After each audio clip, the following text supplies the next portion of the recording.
క్షామము అంటే కరువు. ఎలాంటి కరువు అంటే నేను వస్తూ ఉన్నప్పుడు చూశాను, బ్రహ్మాండమైన దోసకాయ పచ్చడి రెడీ అవుతుందండి. ఇంకా మిగిలిన వంటకాలు కనపడలేదు, కానీ మొత్తానికి they are preparing good food over there. ఇక్కడ ఉన్న వారి కంటే కూడా ఇంకో పిడికడ ఎక్కువ మందిగా చేశారు. అంటే అందరూ రెండింతలు తిన్నా తరగదు. అలాగే విస్తారమైనటువంటి నీరు దొరుకుతుంది. నీటి కొరకు క్షామం కాదు, తిండి కొరకు క్షామం కాదట. రాబో దినములలో నేను దేశంలో క్షామము పుట్టించేదను, అది అన్నపానములు లేకపోవుట వలన కలుగు క్షామము కాదు. యెహోవా మాట వినకపోవుట వలన కలుగు క్షామము. ఇదే యెహోవా వాక్. 12వ వచనం ఉంటుంది, కాబట్టి అంటే నేను అలా క్షామం పుట్టిస్తాను కనుక. ఈ కనుక, కాబట్టి, అయితే, అయినను వీటన్నిటిని ఇంగ్లీష్లో కంజంక్షన్స్ అంటారు. కంజంక్షన్ అంటే ముందు జరిగిన దానికి, ముందు చెప్పిన దానికి రెండవ దానికి ఉన్న లింకును చూపిస్తుంది. కాబట్టి అంటే అర్థం ఏమిటంటే క్షామం వస్తుంది కనుక.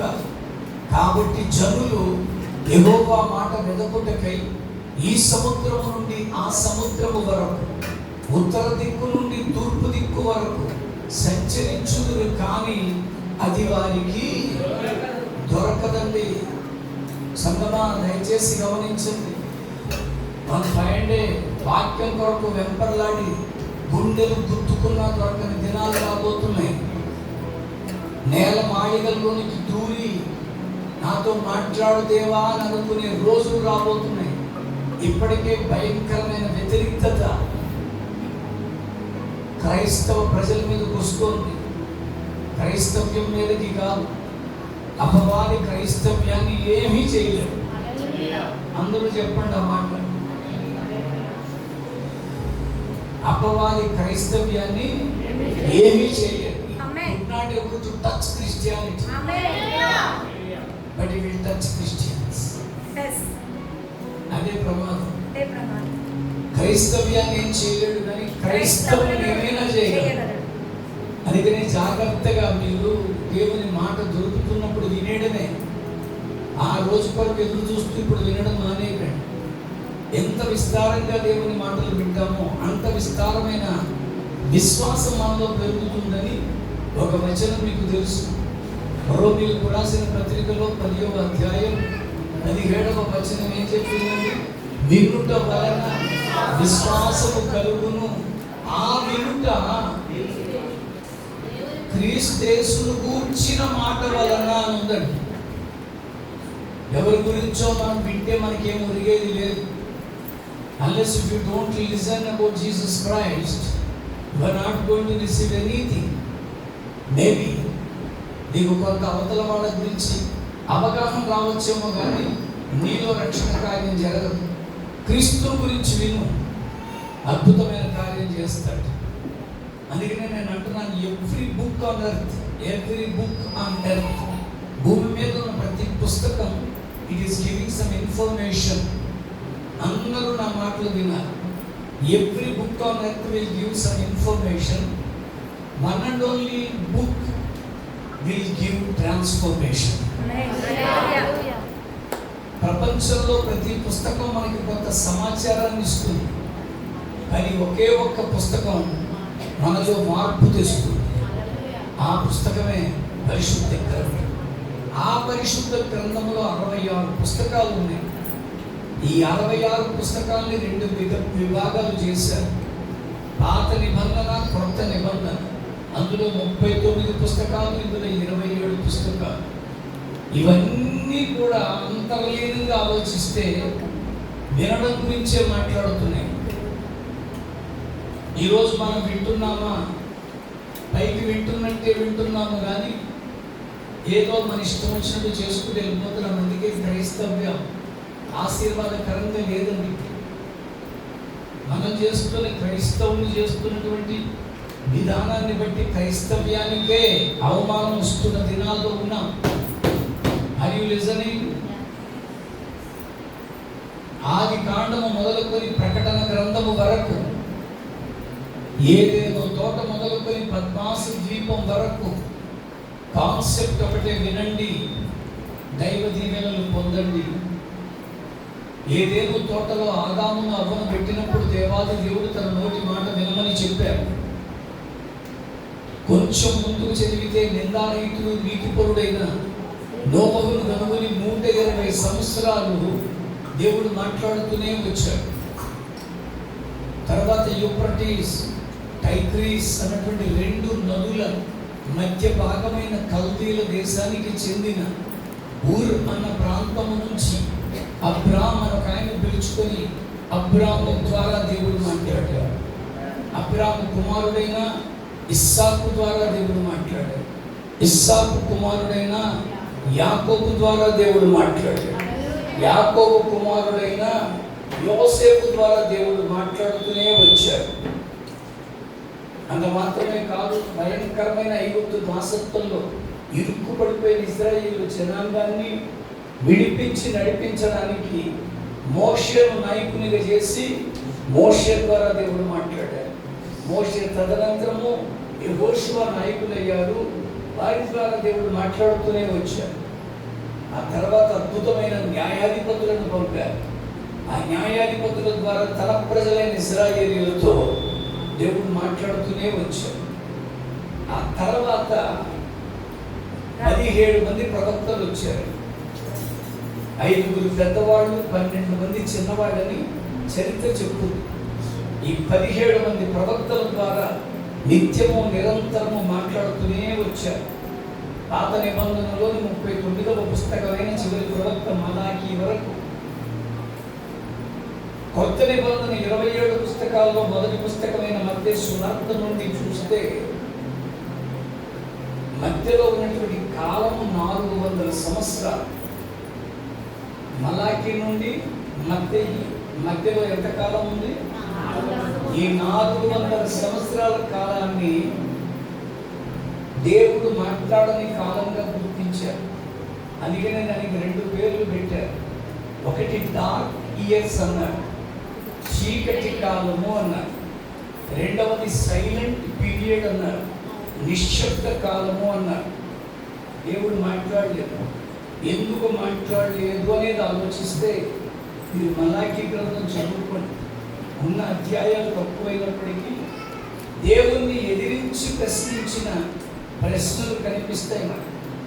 దేవుడు చాలా బాధపడ్డాడు. ఆస్ట్రేలియాలో ఒక బాబు పాప, ఇప్పుడు వాళ్ళు ఎదిరించారనుకోండి, వాళ్ళు ఎంత హర్ట్ అవుతారు. పిల్లలు తల్లిదండ్రులు ఎదిరిస్తే తల్లిదండ్రులు ఎంత ఫీల్ అవుతారు. అలాగనే తన ప్రజలైన ఇశ్రాయేలీయులు ఎదిరించి ప్రశ్నించుకొని తట్టుకోలేకపోయారు దేవుడు. అందుకని వాజ్ ఫైట్ ఫర్ 400 years. అప్పటికి మనసు తట్టుకోలేక తిరిగి మాట్లాడాలని అనుకొని 400 సంవత్సరాల కాలానంతరం తన దేవోక్తిని యోహాను గారికి అందించారు. యోహాను గారు దేవుని మాటలు చెప్పడం ప్రారంభించారు. కాలము సంపూర్ణమైంది, దేవుని రాజ్యం సమీపిస్తుంది, మారు మనస్సు పొందండి, సువార్తను నమ్మండి అని ప్రకటిస్తున్నారు. ఆ యోహాను గారు ప్రకటిస్తున్నప్పుడు చాలామంది యూదులు ఆయన మాటలు విన్నారు. ఆ యూదులకే చెప్తున్నారు, మీరు ఎదురు చూస్తున్న మెస్సయ్య ఈయనే, ఇదిగో లోక పాపములను మోసుకొని పోవు దేవుని గొర్రె పిల్ల అని యేసును గురించి పరిచయం చేశారు. నేనైతే మీకు నీళ్లతో బాప్తిజం ఇచ్చుచున్నాను, కానీ ఆయన మీకు ఆత్మతోనూ అగ్నితోనూ బాప్తిజం ఇస్తారు అని చెప్పారు. స్వయాన యేసు ప్రభుల వారికే బాప్తిజం కూడా ఇచ్చారు. అందుకని ఆయన పేరు జాన్ ద బ్యాప్టిస్ట్, బాప్తిజం ఇచ్చు యోహాను అని పేరు పెట్టారు. ఈరోజు అంటున్నాను పిల్లలు, ఆ యోహానుగా స్వయం కృతాపరాధము వలన జైలు పాలైపోయారు. ఇంకా అదొక ఇష్యూ. ఆయన జైలుకు వెళ్ళిపోవడం వల్ల ఆయన వల్ల జరగాల్సిన పని ఆగిపోయింది. ఏమిటది? సువార్తీకరణ, బాప్తిజ కార్యం. అప్పుడు ఈ పరిచర్యను దేవుడు ఏం చేశాడో తెలుసా?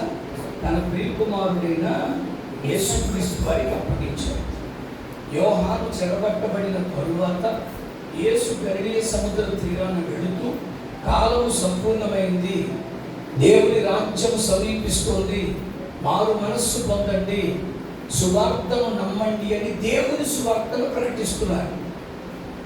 అలాగున ఆయనతో సేవలో సంచరించి అనుభవాన్ని గడించిన నలుగురు 4 సువార్తలు రాశారు. మత్తయి, మార్కు, లూకా, యోహాను గారు. దేవుని మాట వినడంలోని శ్రేష్టత. అంత మాత్రమే కాదు, హింసకుడను, దూషకుడను, హానికరుడను అని తనంతకు తానే పేరు పెట్టుకున్నటువంటి ఒక మత ఛాందసుడు, ఒక మత పిచ్చోడు, ఒక్క మాటలో చెప్పాలంటే మత ఉన్మాది అయిన సౌలు అనబడే వ్యక్తి దమస్కు మార్గంలో తాకీదులు చేత పట్టుకొని గుర్రం మీద వెళుతుండగా గొప్ప వెలుగులో దర్శించి గుర్రం మీద నుంచి పడగొట్టి 3 దినములు అన్నపానములు లేకుండా చేసి అననీయానుడు ఒక భక్తుని పిలిచి అతనికి బాప్తిజం ఇప్పించి భోజనం పెట్టించి కళ్ళకు కట్టిన పొరలను ఊడగొట్టించి దమస్కులో సేవకు ప్రతిష్ఠిస్తే ఈ కొత్త నిబంధనలోని 27 పుస్తకాలలో సగం పుస్తకాలకు పైగా రాసింది ఎవరో తెలుసా? అపోస్తలుడైన పౌలు. దేవుని స్తోత్రం. వారు రాసిన సంఘ పత్రికలు కానీ, వారు రాసినటువంటి వ్యక్తిగతమైన ఉత్తరాలు తిమోతి గారికి రాశారు, తీతుకు రాశారు, ఫిలోమోనికి రాశారు. ఇవన్నీ మీరు నిశితంగా చదివితే దేవుని మాట వినడంలోని శ్రేష్టత. యాకోబు రాసిన పత్రికలో, పేతురు రాసిన 2 పత్రికల్లో, యోహాను రాసిన 3 పత్రికల్లో, చిన్న పత్రిక అయిన యూదా చివరి గ్రంథమైన ప్రకటన గ్రంథం అంటుంది, ఆత్మ సంగములతో చెప్పుచున్న మాట. ఎక్కడ ఆదికాండం, ఎక్కడ ప్రకటన గ్రంథం, ఎక్కడ ఏదేదో తోట, ఎక్కడ పద్మాసు ద్వీపం. కాన్సెప్ట్ ఒకటే, ఏంటి? మీ బైబిల్ అంతా చెప్పేశాను.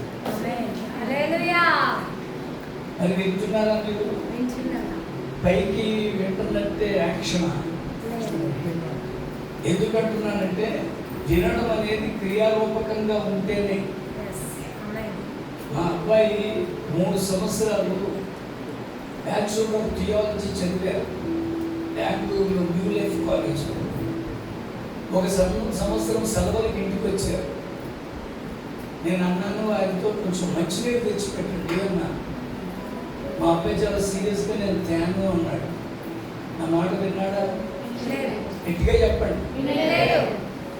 విన్నాడు కనుక తేను అన్నాడు.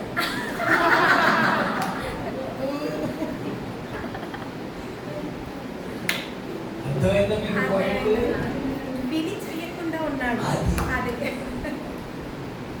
వాడు వినకపోతే ఏమి అనడు, విన్నాడు కనుక తేను అన్నాడు. అంటే వాడు నేను చెప్పినట్టుగా చేయలేదు కనుక మీరు వినలేదు అనేసారు. నా ప్రభు త్వరలో వచ్చేస్తున్నాడు. పిల్లలు విన్నప్పుడు ఇదే అడుగుతాడు.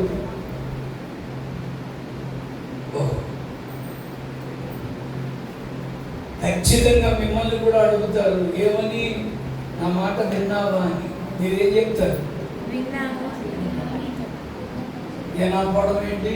చర్చిలో ఏం లేదా, టీవీలో ఏం లేదా, యూట్యూబ్లో ఏం లేదా? ఓ చేసేవా?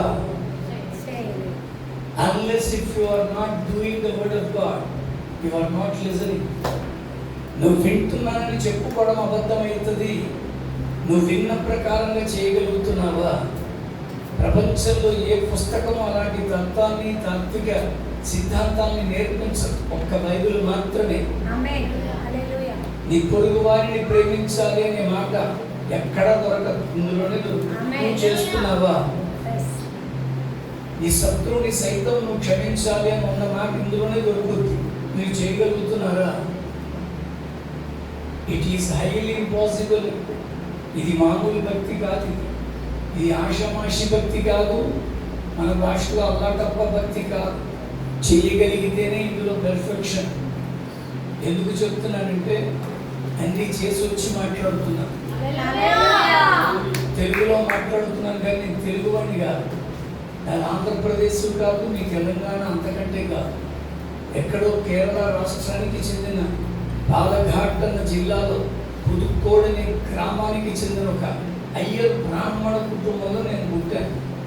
మా నాన్నగారి పేరు నటరాజన్ గారు. నాకు ఊరి పేరు, తండ్రి పేరు, ఇంటి పేరుగా వస్తుంది. అందుకే నా పేరు పుదుక్కోడు నటరాజన్. ధనరాజన్ లాజరస్. నా తల్లి పేరు రాజ్యలక్ష్మి. మేము 6వ బ్రాహ్మణ కుటుంబంలో జన్మించాం. మాకున్నటువంటి పద్ధతి ప్రకారంగా యుక్త వయస్సు వచ్చినప్పుడు అన్నవరం దేవస్థానంలో మాకు ఒడుగు వేశారు. మేము 5 సంతానం. నా పెద్దన్నయ్య, అక్క, నా చిన్నన్నయ్య, నేను కవల పిల్లలు. నాకు తమ్ముడు ఉన్నాడు. కనుక మా ఇద్దరికి ఒకేసారి ఒడుగు వేశారు. ఎందుకు చెప్తున్నానంటే అలాంటి ఒక భక్తి కలిగిన కుటుంబంలో నేను పుట్టాను. చిన్ననాటి నుంచి 27 సంవత్సరాల వయస్సు వచ్చేంత వరకు అద్భుతమైన భక్తి చేసిన వాడిని నేను కూడా. నేను చేసిన భక్తిని ఎప్పుడూ నేను తిట్టుకోలేదు. చాలామంది యేసు ప్రభువుని తెలుసుకున్న తర్వాత పాత భక్తి అంతా వేస్ట్ అని, అవన్నీ తప్పని ఏవేవో మాట్లాడతారు. అన్నీ చేసి వచ్చి నేను ఎప్పుడు అలా మాట్లాడు. ఎందుకంటే నేను ఒక్క మాట మట్టుకు చెప్తాను, ఆ రోజుల్లోనే అంత మంచి భక్తి చేసేది కనుకే ఎంత మంచి రక్షణ. నీకు సొంత భక్తి అయితే ఏం చెప్పలేదు, నీ భక్తిలో నటన ఉంటే ఏం చెప్పలేదు. అందుకని అంటున్నాను, నువ్వు ఏదో ఇంతకుముందు అలా చేశాను ఇలా చేశాను వద్దు. నేను చేసింది ఏదో మంచిగానే చేశాను. మా ఆచార ప్రకారంగా అరముందు చేయించుకొని జంధ్యం వేసుకున్నాను. మాకు జంధ్యం వేసుకోవాలంటే అది పద్ధతి.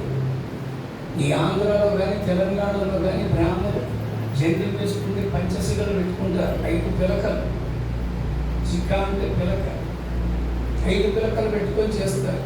కానీ మా ఆచార ప్రకారంగా అరముందు చేయించుకొని చేసుకోవాలి. అంత ఖచ్చితంగా చేయించుకున్న నా అన్నయ్య అయితే ఆయనకి అందం మీద మక్కువ ఎక్కువ, 4 వెంట్రుకలు చేయించుకున్నాడు. ఎందుకు చెప్తున్నానంటే అలాంటి ఒక భక్తి విధానంలో నేను పెంచబడ్డాను. ఊరికి ఉన్నట్టుండి ఈరోజు యేసు ప్రభువుని గురించి మాట్లాడుతున్నానని అనుకో. ఖచ్చితమైనటువంటి భక్తితత్వం చేయగలిగితేనే ఇది. Unless if you are not able to continue with this you better leave. లేకపోతే దానికంటే భయంకరమైన శిక్ష అనుభవించాల్సి వస్తుంది. అందుకనే సంగమా హెచ్చరిస్తున్నాను నేను. ఈ కూడికకు పెట్టిన పేరే కుటుంబ ఆశీర్వాదం. అంటే we are suppose to be a great blessing. మనం ఎలా ఉండాలండి? ఆశీర్వాదకరమైన బిడ్డలుగా ఉండాలి. అందుకనే ఈ కూడిక. నువ్వు ఈరోజు ప్రశ్నించుకొని నువ్వే, నేను ఆశీర్వాదకరంగా ఉన్నానా? వీళ్ళు ఆడబిడ్డలు ఉన్నారు. మీరు ప్రశ్నించుకోండి మిమ్మల్ని. నేను నా కుటుంబానికి, నా తల్లిదండ్రులకు, నా సంఘానికి, సమాజానికి నేను ఎలా ఉన్నాను? ఈరోజు నేను ప్రభువులోకి వచ్చి అనేకులకు ఆశీర్వాదకరమైన స్థితిలో దేవుడు నన్ను వాడుకుంటున్నాను. నువ్వు కూడా అలాగే అనుకోవాలి. Why God has chosen you. అనేక మందిని వదిలిపెట్టి మిమ్మల్నే, నన్నే ఎందుకు దేవుడు ఏర్పరచుకున్నాడంటే మనము దేవుని రాజ్యం కట్టాలి. దేవుని రాజ్యం కొరకు అద్భుతమైన పరిచర్య చేశారు. ఆత్మల భారమే తనకు శిరోధార్యంగా భావించి నిజంగా గారి తండ్రిగా ప్రభువులో నిద్రించినటువంటి మహానుభావుడు జ్ఞాన ప్రకాష్ గారు. ఆయనకు ఒక బిరుదు కూడా ఉందండి, సేవార.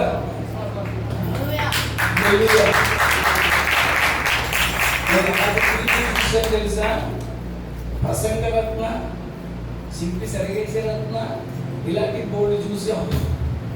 సేవ కొరకు తెప్పించే రత్నం. అలాగే ఒక శ్రేష్ఠ సాక్ష్యాన్ని పొందిన ఆ గొప్ప దైవజనుని సహవాసంలో మీరున్నారు. మీరందరూ ఎలా అయిపోవాలంటే అందరూ ఈ సమాజానికి ఆశీర్వాదకరంగా మారిపోదురుగా. అందుకనే చాలా స్పష్టంగా మాట్లాడుతున్నాను. ఈరోజు నీ జీవితానికి ఒక విలువ ఉందని గుర్తించు మిత్రమా. పైకి వింటున్నట్టుగా విని నటన అవుతుంది. నేను అన్నిట్లోంచి వచ్చాను కనుక కొన్ని విషయాలు అవి ఇవి కలిపి చెబుతూ ఉంటాను. అన్నమయ్య అనేటువంటి ఒక వాగ్గేయకారులు ఒక పాట రాశారు. పుట్టుటయు నిజము, పోవుటయు నిజము, నటనడి సంద్రాన నాటకము, నానాటి బ్రతుకు నాటకము, నాటకము. కొట్టడం నిజం, రెచ్చిపోవడం అంతకంటే నిజం. మధ్యలో చేశాడు ఎవడైనా ఎక్కువ మాటగా మా దేవుడు ఎవరో తెలుసా, వద్దు. మా మతం ఏంటో తెలుసా, మా కులం ఏంటో తెలుసా, వద్దు. అర్థమవుతుంది. నువ్వు మనిషివే, నేను మనిషి. ఒక మనిషి గుర్తించే కార్యక్రమమే భక్తి. అందుకే స్పష్టంగా అంటున్నా, వేటూరి సుందరరామూర్తి గారని సినిమా పాటలు రాశారు. మరొక పాట రాశారు, నరుని బ్రతుకున్నటన ఈశ్వరుని తలపు ఘటన రెంటి నట్ట నడుమ నీకెందుకింత తపన. అర్థమైన ఒకసారి, నరుని బ్రతుకు ఈశ్వరుని తలపు. ఇక్కడ ఈశ్వరుడు అంటున్నారు ఎందుకంటే బాబు మందేవుడు కాదు కదా అనుకోకండి. తెలుగులో శబ్దరత్నాకరం అని ఇంత పుస్తకం ఉంటుంది. అందులో ఈశ్వరుడు అంటే అర్థం ఏముందో తెలుసా, దేవుడు. అందుకని మనవాళ్ళు కూడా ఆ మాట ఉపయోగిస్తారు, సర్వేశ్వర నీకే స్తుతి. సర్వేశ్వర అన్నారా, ఈశ్వర అంటారు. అంటే దాని అర్థం ఏమిటంటే దేవుడా. ఈరోజు నేను అంటున్నాను, దేవుని తలంపులే ఘటనలండి మనకు అర్థం అవ్వట్లా. ఒక్కసారి కరోనా వచ్చేసిందండి, ఎవడు ఆపగలిగాడు? ప్రవచనాలు పలికిన పాస్టర్లు వీళ్ళు దాటి రాలా, ఇక స్వామీజీలు పీఠాధిపతులు ఆశ్రమాలు వదల్లా. అవునా కాదా? నేను ఎన్నిబడి ఎవరైనా ఆపగలిగారా? మళ్ళీ చెప్తున్నాను, దేవుని యొక్క యాక్షన్ అలా ఉండదు. గత 2 సంవత్సరాలుగా అమెరికా వెళుతున్నాను. ఈ సంవత్సరం వెళ్ళలేదు. మా పాస్టర్ గారు ఇప్పుడు అక్కడే ఉన్నారు. నేను అమెరికా 2వ సారి వెళ్ళినప్పుడు ఒక ఆయన అన్నారు, లాజరస్ గారు కాలిఫోర్నియా మన దగ్గరే మిమ్మల్ని తీసుకెళ్తానన్నారు. ఎందుకని, ఈ కాలిఫోర్నియాలో ఒక విచిత్రం జరిగింది. మీ అందరికీ తెలుసు, కాలిఫోర్నియా ప్రజలు మాట్లాడుకుంటూ మార్పులు వేసుకుంటున్నారు. అందులో దేవుడికి ఎన్ని మార్పులు వేశారు? ఏమైంది? కాలిపోయిందా? కాలిపోవడం అంటే చెయ్యికి తగిలితే కాలింది, బట్ట కాలింది, తగలబడిపోయిందే. అది వర్డ్. కాలిపోలేదు, తగలబడిపోయింది. ఎందుకంటున్నానంటే దేవుని ఉగ్రత కూడా ఆపలేదు.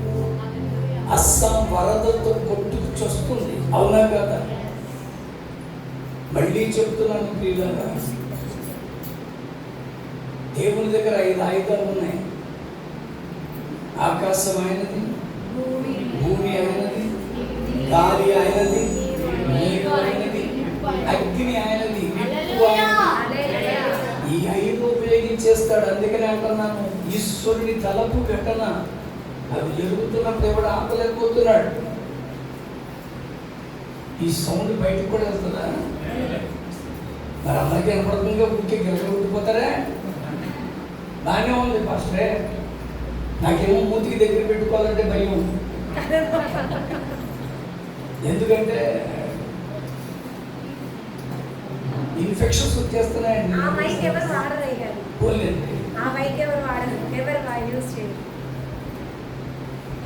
మొన్నదే చెప్తున్నాను. అయినా ఒక పాస్టర్ గారు ఎవరో ఉద్యోగం ప్రసంగికులు, మీ పాస్టర్ గారు, ఆయనేమో చాలా గట్టిగా మాట్లాడుతున్నాడండి వాక్యం తీసుకొని. ఒక ఆవిడ సుఖంగా నిద్రపోతుందండి, పైగా ముందు వరుసలో కూర్చొని, ఆ పక్కన కొడుకున్నాడు. ఈ పాస్టర్ చూశాడు.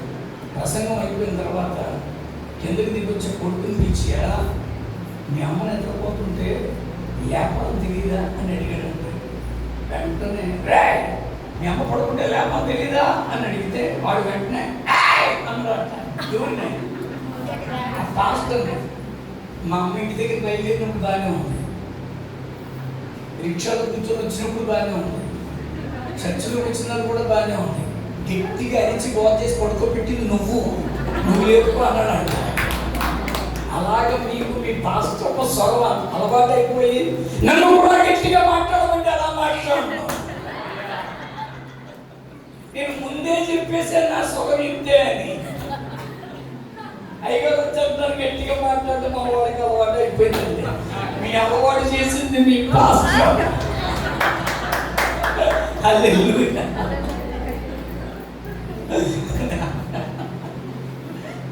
అయినా ప్రయత్నం చేస్తాను. మళ్ళీ చెప్తున్నాను ప్రియులారా, నటన అనేది మన భక్తి జీవితంలో ఉండకుండా దేవుడి దగ్గర మనల్ని నిలబెట్టేవి రెండే. ఒకటి నిర్దోషత్వము, రెండు పరిశుద్ధత. ఆ నిర్దోషత్వము అంటే అర్థం అదే, ఏ దోషం మన మీద ఉండకుండా ఉండును గాక. ఎట్లనగా తాను తన ప్రియుని యందు ఉచితముగా మనకు అనుగ్రహించిన తన కృపా మహిమకు కీర్తి కలుగునట్లు తన చిత్త ప్రకారమైన దయా సంకల్పము చొప్పున మనలను ముందుగానే తన కోసము నిర్ణయించుకుని మనం తన ఎదుట పరిశుద్ధముగాను నిర్దోషముగాను నిలవబెట్టు మనవలనని జగత్తు పునాది వేయబడక మునుపే ప్రేమ చేత యేసుక్రీస్తులో మనందరినీ ఏర్పరచుకున్నాడు. ఒకరోజు ఆయన ముందు నిలబడాలి. అలా నిలబడినప్పుడు ఏ దోషం మనలో కానకుండుగాక. అందుకనే అంటున్నాను, నటన వద్దు. ఒకవేళ నీ హిపోక్రసీ దేవుడికి నచ్చకపోతే చాలా ప్రమాదం. నీ వేషధారణ దేవుడు అంగీకరించడు. మార్చుకుందాం.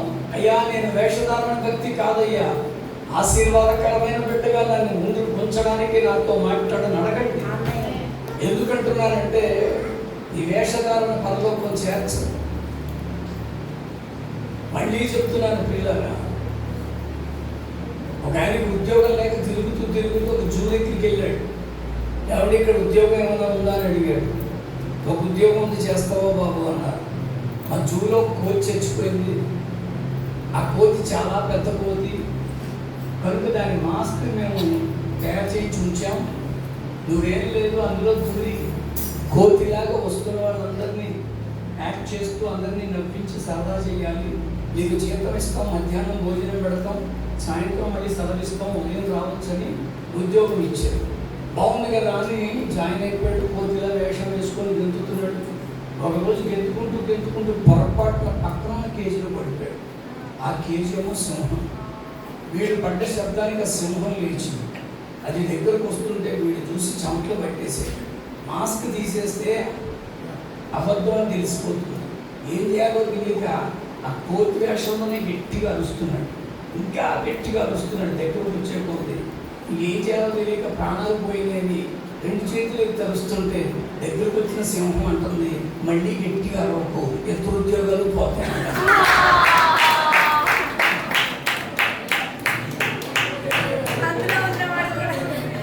అది వేషమే. నువ్వు గట్టిగా అరగా మా మతం ఏంటో తెలుసా, మా పొలం ఏంటో తెలుసా, మాకు ఏమి అరవద్దు. అరిస్తే అయిపోయేది కాదు భక్తి. అందుకని స్పష్టంగా అంటున్నాను, ఆశీర్వాదకరంగా మారిపోతేనే నీ భక్తి. ఈ యొక్క ఆంతర్యమే అది ఈ కూడికకు అర్థం. గాడ్ మస్ట్ మనల్ని దేవుడు ఆశీర్వాదకరంగా మార్చేడుగా. ఈ మన చర్చ్ సహవాసం అనేకులకు ఆశీర్వాదకరంగా ఉండాలి. దేవుడికి స్తోత్రం కలుగునుగా. అనేకమైనటువంటి అపవాది కుట్రలు ఇక్కడ జరుగుతూనే ఉంటాయి. ఇవన్నీ తప్పించుకోలేము. కానీ వాటిని తప్పించుకోగలిగే ఒకే ఒకటేంటో తెలుసా అండి? నీ ఖచ్చితమైన భక్తి, నీ ఆశీర్వాదకరమైన భక్తే. కనుక ఈరోజు ఆశీర్వాదకరంగా నేను ఉన్నామా అనేది మనం ఆలోచన చేసుకోవాలి. అసలు ప్రతి కుటుంబం ఆశీర్వదించబడాలి.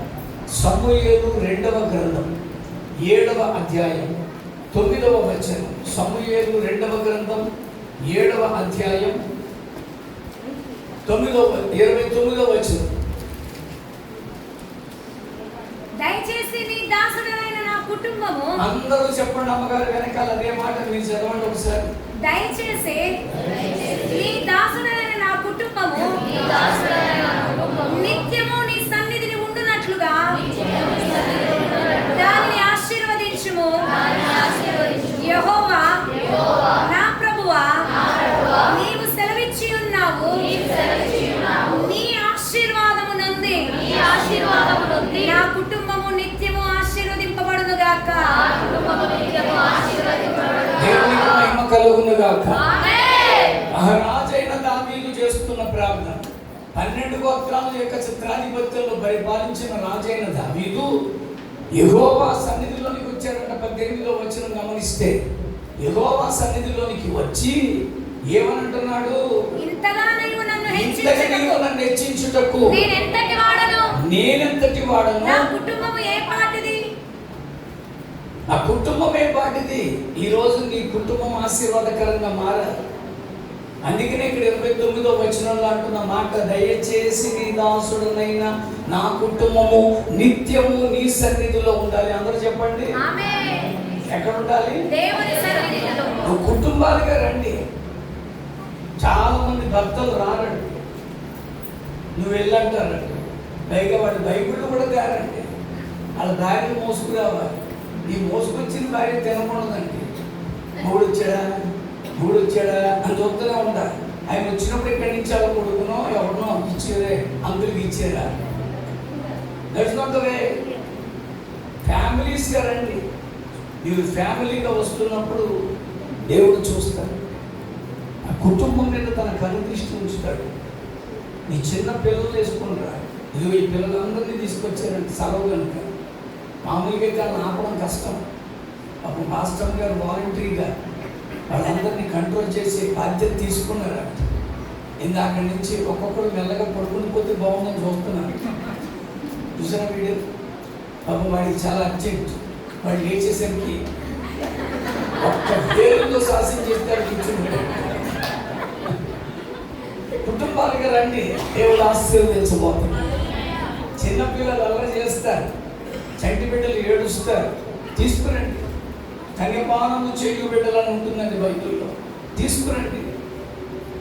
దావీదు చేస్తే ఈ ప్రాంతంలో 2 భాగాలు. ఒకటి, దయచేసి నీ దాసుడనైన నా కుటుంబము నిత్యము నీ సన్నిధిలో ఉన్నట్లుగా దానిని ఆశీర్వదించు. దేన్ని? నా కుటుంబాన్ని. రెండో మాట ఏంటో తెలుసా? యెహోవా నీవు సెలవిచ్చి ఉన్నావు, నీ ఆశీర్వాదము నుండి నా కుటుంబము నిత్యము ఆశీర్వదించబడునుగా.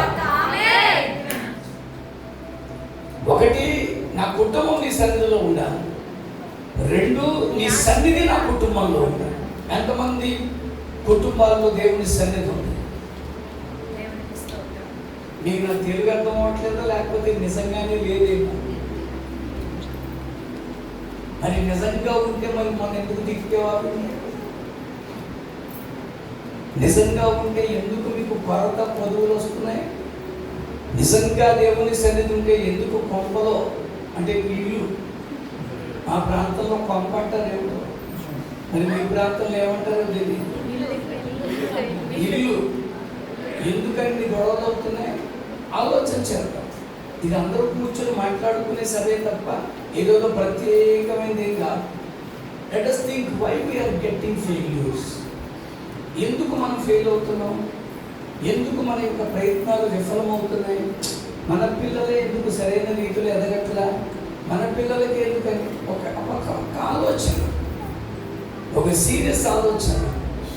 కారణం ఒకటే మనకు కనబడుతుంది, మేబీ దేవుడి సన్నిధి లేదేమో. ఈరోజు నేను అంటున్నాను, ఆ సన్నిధిని తీసుకొని వెళ్దామండి. ప్రతి కుటుంబము ఆశీర్వించబడబోతుంది. ప్రతి కుటుంబాన్ని దేవుడు దీవించబోతున్నాడు. మనం చేయాల్సింది ఏంటో తెలిసి, కుటుంబ ఆశీర్వాద కూడికలో కుటుంబాన్ని ఆశీర్వాదకరంగా ఉంచగలిగే ఆ దైవ సన్నిధిని మోసుకొని వెళ్దాం. దేవునికి స్తోత్రం. ఎంతమంది పట్టుకొని వెళ్ళడానికి వచ్చారు? ఆలోచన చేద్దాం. సమూయేలు 2వ గ్రంథం 6వ అధ్యాయం 11-12 వచనాలు. యెహోవా మందసము 3 నెలలు గిత్తీయుడకు ఓబేదెదోము ఇంటిలో ఉండగా యెహోవా ఓబేదెదోమును అతని ఇంటి వారిని అందరినీ ఆశీర్వదించెను. దేవుని మందసము ఉండుట వలన యెహోవా ఓబేదెదోము ఇంటి వారిని అతనికి కలిగిన అంతటిని ఆశీర్వదించుచున్నాడను సంగతి దావీదునకు వినబడగా దావీదు పోయి దేవుని మందసమును ఓబేదెదోము ఇంటిలో నుండి దావీదు పురమునకు ఉత్సవముతో తీసుకొని వచ్చెను. దేవునికి మహిమ చెల్లిద్దాం.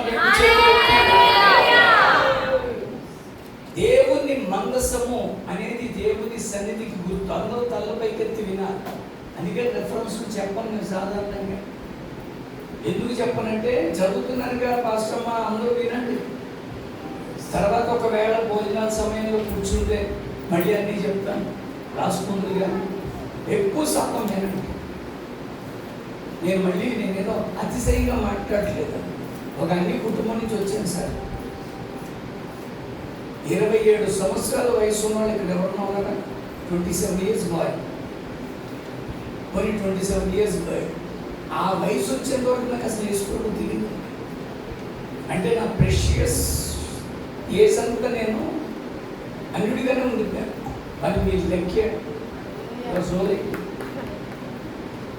మీకు నిజంగా ఎంత అదృష్టం అంటే మీ అందరికీ ముందుగానే దేవుడు తెలుసు. కానీ అలా తెలియదు. నేను తెలుసుకున్న తర్వాత ఎలా మారిపోయానంటే ఇప్పటి వరకు రిఫరెన్స్ చెప్పాను కానీ బైబిల్ తీసాను. ఏ చదవండి, ధ్యానించండి, జ్ఞాపకం, ఎక్కడ రాసుకోమన్నాడు? ఇలాంటి ప్రసంగాలన్నీ కొన్ని వందలు నా మైండ్లో బైబిల్ లేకుండా కొన్ని వందల ప్రసంగాలు చేయిస్తాను. దయచేసి అతిశయం అనుకోకండి. దేవుని యొక్క పరిశుద్ధాత్మ సహాయం అంటే అదే. మనం పరిశుద్ధాత్మని ప్రాక్టీస్ వేరుగా చేస్తున్నాం. పరిశుద్ధాత్మ ప్రాక్టీసులో 7 మెట్లు ఉంటాయి. ఈ 7 మెట్లు ఎవరు బోధించారో తెలుసా? స్వయాన ప్రభువైన యేసుక్రీస్తు. పౌలు కాదు, పేతురు కాదు, తర్వాత వచ్చినటువంటి అపోస్తలులు కాదు, లేక ఇప్పుడున్నటువంటి దైవజనులు కాదు. స్వయాన ఎవరు చెప్పారు? యేసుక్రీస్తు వారు చెప్పారు. 7 fundamental steps about the Holy Spirit. అవి మీకు కావాలి అనుకుంటే యోహాను సువార్తలో ఇప్పుడు కాదు 14, 15, 16 అధ్యాయం చదువుకోండి. అదో సబ్జెక్ట్. అది పరిశుద్ధాత్మ.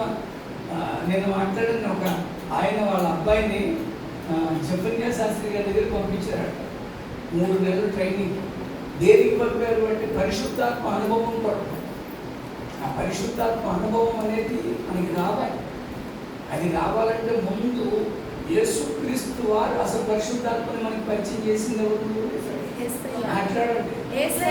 యేసుక్రీస్తు వారే పరిచయం చేశారు. నేను వెళ్ళడం మీకు ఆశీర్వాదం. నేను వెళ్ళకపోతే ఆయన రాడు. నేను వెళ్ళి మీతో, నేనైతే అప్పుడప్పుడు ఉన్నట్టుగా కనపడుతున్నాను, ఇప్పుడు వెళ్ళిపోతున్నాను, కానీ నేను ఎల్లప్పుడూ మీతో సదాకాలం ఎల్లప్పుడూ ఉండినట్లుగా వేరొక ఆదరణకర్త.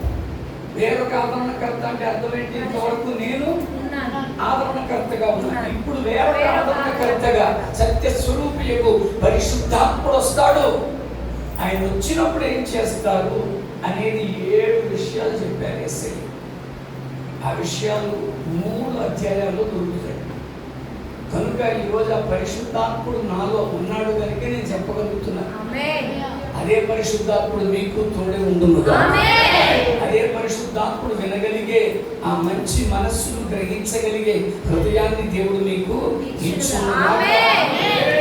అందుకని అంటున్నాను ప్రియులారా, మందసము అనేది దేవుని సన్నిధికి సాదృశ్యం. ఆ రోజుల్లో ఇజ్రాయేలు జనాంగంతో దేవుడు ప్రయాణం చేస్తూ వస్తున్నారు. మోషేను నాయకునిగా చేసి Moses take them to Khammam అంటే ఖమ్మం తీసుకెళ్ళారు. టేక్ దెమ్ టు ఇప్పుడు ఇదే అది వదిలేసావు. ఏంటది? ఏ ఊరు? కొత్తగూడెం వదిలేసావు. ప్రయాణం అక్కడి నుంచి వస్తుంది. ముందు కొత్తగూడెం వెళ్ళు, అక్కడి నుంచి ఖమ్మం వెళ్ళు, అక్కడి నుంచి మన పెట్టుకోవచ్చు. నడిపించేది ఎవరు? విచిత్రం ఏంటంటే నడిపిస్తున్నప్పుడు ఆయన పక్కకు పోలే. ఈ వాజ్ విత్ దెమ్. ఆయన వారితోనే ఉండి అని ఉందండి బైబిల్లో. ఉండి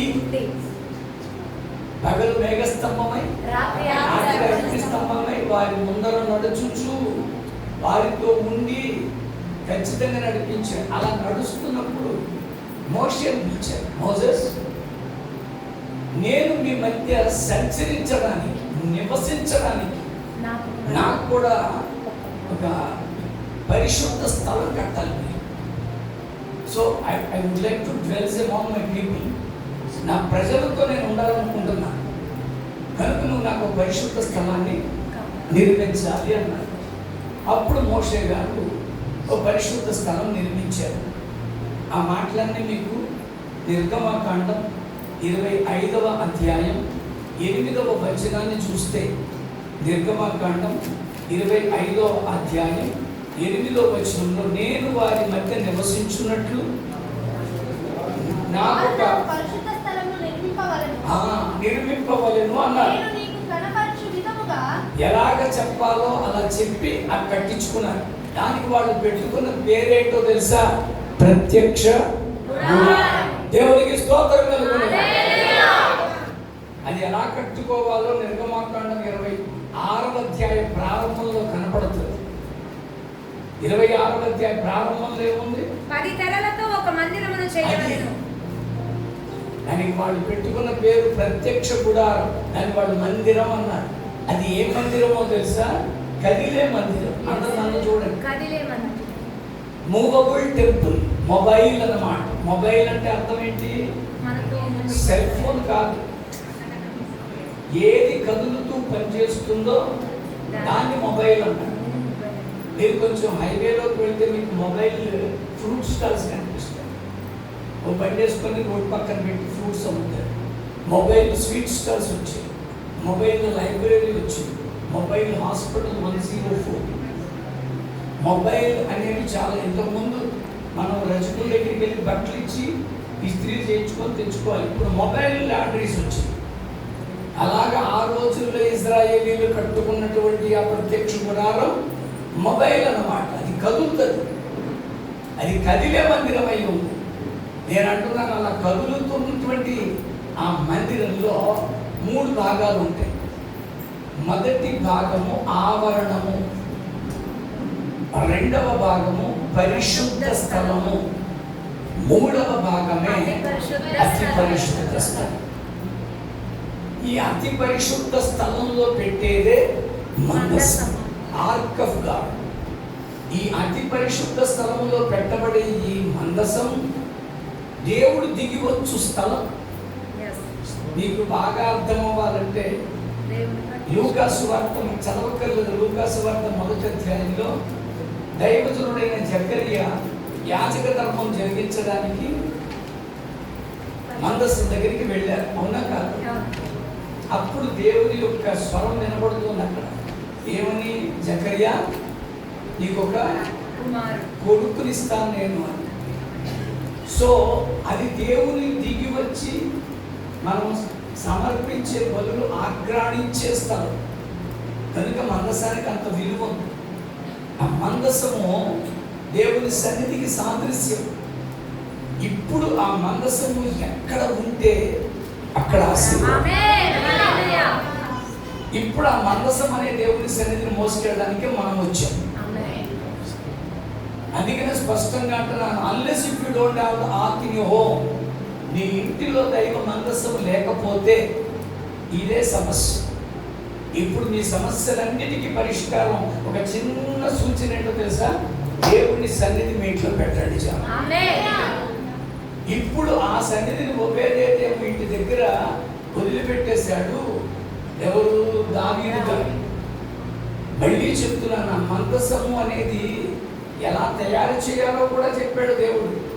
నిర్గమకాండం 32వ అధ్యాయం 32-37 చూడండి. బెస్సలేలు అనేటువంటి ఒక వ్యక్తి ద్వారా త్వరగా చదవాలి. 37వ అధ్యాయం ప్రారంభ వచనం 32. మరియు బెసలేలు తుమ్మకర్రతో, అది బెసలేలు తుమ్మకర్రతో కాదు, బెసలేలు తుమ్మకర్రతో ఆ మందసమును చేశాను. నేను కొంచెం అలాగే నిర్దేస్తూ ఉంటానేమో అనుకోకూడదు. నేను తెలుగువాడి కాకపోయినా తెలుగు అంటే నాకు ఇష్టం. అందుకే కొంతవరకు నేను స్పష్టంగా మాట్లాడే ప్రయత్నమే చేస్తాను. నేను ఇలా మాట్లాడుతుంటే ఎవరు నన్ను మలయాళీ అనుకోరు. మీకంటే బాగా మాట్లాడతాను. సిలువని కప్పుకొని ఏదైనా అంటాను ఫీల్ అవ్వకండి. అసలేం లేదు. బెసలేరు తుమ్మకర్రతో ఆ మందసం చేసి, ఏ కర్ర?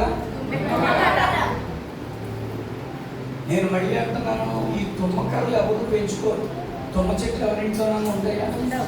అరటి చెట్లు ఉంటాయి, కొబ్బరి చెట్లు ఉండొచ్చు, తాటి చెట్లు ఉండొచ్చు, మామిడి చెట్లు ఉండొచ్చు, జామ చెట్లు ఉండొచ్చు, మునక్కాడ మొక్కలు ఉండొచ్చు, గులాబీ మొక్కలు ఉండొచ్చు, కానీ తుమ్మ ఎవరు పెంచుకోరు. అని తుమ్మకర్రే కావాలంటే దేవుడి. ఇవి ఎక్కడ ఉంటాయి? ఇవి అడవిలో. ఎక్కడో ఊరి బయట ఎక్కడో ఉంటాయి. కానీ ఇప్పుడు ఈ ఊరి బయట ఉన్నటువంటి తుమ్మకర్ర ఎవరికి కావాలి? దేవునికి కావాలి. ఊరి బయట పూరి గుడిసెలు పడి ఉన్న మమ్ములను, ఊరి బయట పూరి గుడిసెలు పడి ఉన్న మమ్ములను మేడ మీద నిలబెట్టింది, మేడ మీద నిలబెట్టింది, దైవత్వం నేర్పించింది, ప్రేమ కల దేవుడవయ్యా, ఈ పేదయిత పుట్టించివయ్యా, ప్రేమ కల దేవుడవయ్యా,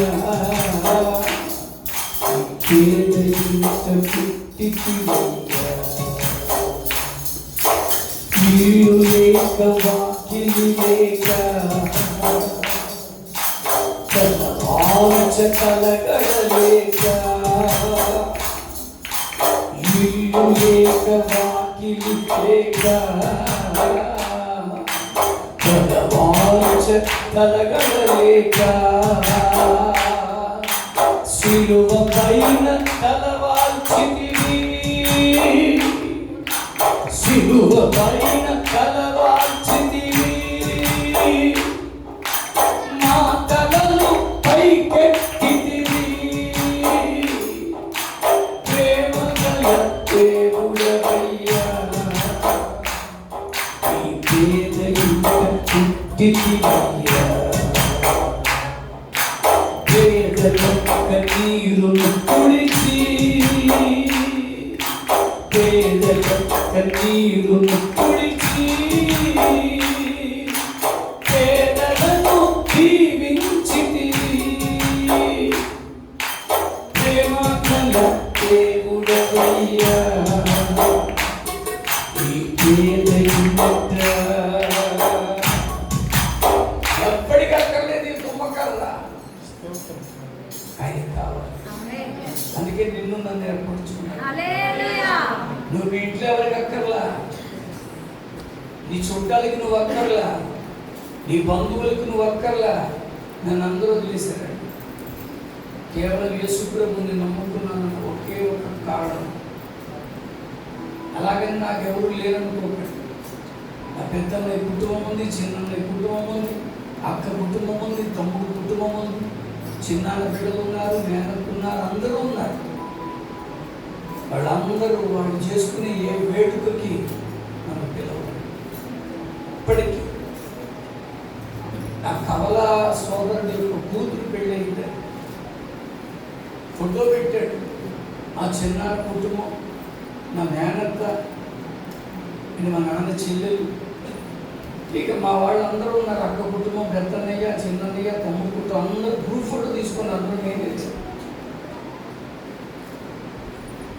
చాలా తక్కువ అందరూ నన్ను వదిలేసాను. దిక్కుమని ఏడుపులు ఏడవలేదు. దేవునికి స్తోత్రం. వీళ్ళు ఎవరు వదిలేసినా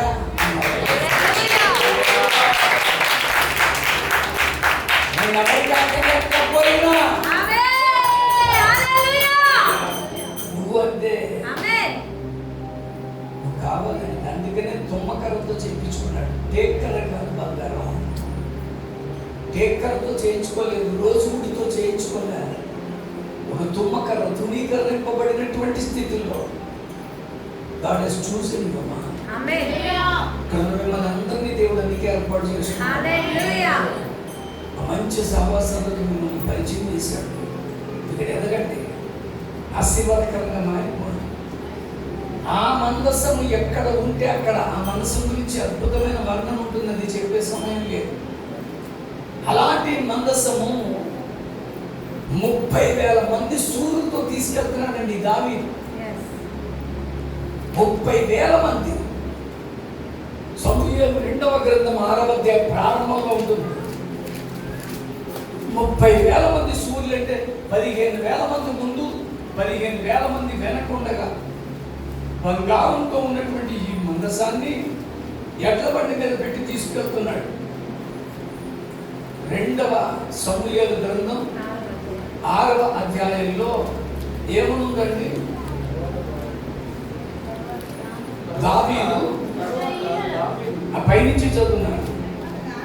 తరువాత దావీదు ఇశ్రాయేలీయులు 30,000 మంది శూరులను సమకూర్చుకొని బయలుదేరి కెరూబుల మధ్య నివసించు సైన్యములకు అధిపతియగు యెహోవా అను, అది యెహోవా అను అంటే దేవుని సన్నిధి అనబడే ఆ మందసాన్ని తీసుకెళ్తున్నాడు. 30,000 మంది ఉన్నారండి. మామూలుగా లేరాడు. సకల విధములైన వాయిద్యాలు వాయించేస్తున్నారు. ప్రతి విధమైన వాయిద్యాలు వాయించుకుంటూ గొప్ప ఊరేగింపుగా తీసుకెళ్తున్నారు. ఈ లోపల నాకోను కళ్ళము అనే ప్లేస్ వచ్చింది. ఆ ప్లేస్ వచ్చినప్పుడు వారు నాకోను కళ్ళము దగ్గరకు వచ్చినప్పుడు ఎడ్లకు కాలు జారి ఆ బండి మీద ఉన్నటువంటి మందసం కింద పడబోయి ఈ అబీనాదాబు అనేటువంటి ఆయన ఇంట్లోంచి తెస్తున్నాడు. ఆయనకి 2 కొడుకులు, అహ్యో, యూజ్జా. వీళ్ళిద్దరు ఆయన కొడుకులు. ఈ యూజ్జా ఈ బండి మీద కూర్చున్నాడు. అహ్యో బండి నడుపుతున్నాడు. ఈ లోపల పడబోతున్న మందసాన్ని పట్టుకోబోయి ఉజ్జా చెయ్యి చాపి ఆ మందసాన్ని పట్టుకున్నాడు. పట్టుకున్న వెంటనే దేవునికి దయచేసి కోపం రగిలించకండి. ఈరోజు ఈ పీఠం ఉందండి, ఇది బలిపీఠం. ఎవరు పడితే వాళ్ళు ఇక్కడికి ఎక్కేయకూడదు. మీకు ఇదన్నీ తెలియదు. అభిషేకింపబడిన దైవజనులు, అభిషేకింపబడిన వారు ఇక్కడ నిలబడి వాక్యం చెప్పాలి. ఒకవేళ మీ అయ్యగారు ఏదో ఆహ్వానం మేరకు ఏ రూపాయో వెళ్ళారనుకోండి, ఈ మాస్టర్ గారు అయ్యగారు వెళ్ళేసరికి నేను సంఘంలో ఉన్నాను కదా అని ప్రభుత్వమ్మని ఎవరు పడితే వాడు ఇక్కడికి రాకూడదు. ఒకవేళ మీకు అభిషేకం ఉంటుంది లేదు, లేదా మీరు ఇక్కడ వరకే పరిమితి, ఇక్కడ నిలబడే చెప్పాలి. అందుకని చాలా స్పష్టంగా అంటున్నాను. ఎందుకండి ఉజ్జా చచ్చిపోయాడు? ఎందుకు ఆయన కోపం వచ్చేసింది? ఉజ్జా చేసిన తప్పును బట్టి అని ఉంటుందండి అక్కడ. అవునా లేదా? అతడు చేసిన తప్పును బట్టి దేవుడు ఆ క్షణమందే అతన్ని అతడు అక్కడనే దేవుని మందసము వద్ద పడి చనిపోయాను. ఎందుకు ఏమండి? ఎందుకు అలా చచ్చిపోవాలి? ఏమండి, పడిపోతున్నది దేవుని మందసం కదా, పట్టుకుంటే తప్పేంటి అని అనిపిస్తుంది. కానీ ఎవరు పడితే వాళ్ళు పట్టుకోకూడదు. ఎవరు పట్టుకోవాలి? అని యాజకులు అనేవారు లేవి గోత్రం నుంచి దేవుడు ఏర్పాటు చేసుకున్నాడు. కానీ అందరికీ అన్ని పనులు ఇవ్వలే. ఒక్కొక్కరికి ఒక్కొక్క పని అప్పు చెప్పాడు యాజకులు. నువ్వు అంత ఇంట్రెస్ట్గా చెప్పావు కనుక ఆయన ఒక్కరు చదువుతారు. సంఖ్యాకాండం 4:4 ఒకసారి చదువు. ఎవరి యాజకులు అనేది కూడా మీకు తెలియాలి. ఎవరు ఈ మందసాన్ని పట్టుకోవాలనేది కూడా మీకు తెలియాలి. 4:4 త్వరగా. అతి పరిశుద్ధమైన దాని విషయములో ప్రత్యక్షపు గుడారమునందు అది కహాతీయులు చేయవలసిన సేవ ఏదనగా, ఆ పక్క పేజీకి తిప్పి 15వ వచనం చదవండి. దండు ప్రయాణమైనప్పుడు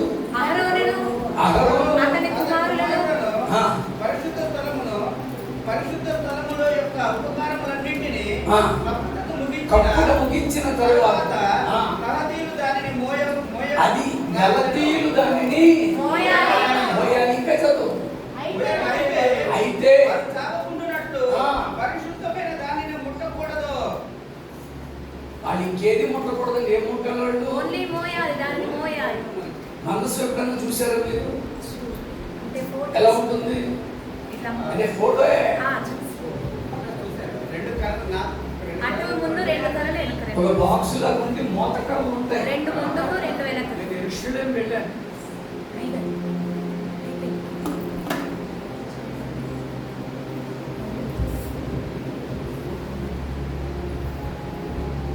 యెరూషలేము నుంచి నేను ఒక చిన్న మనస్సు తీసుకొచ్చాను.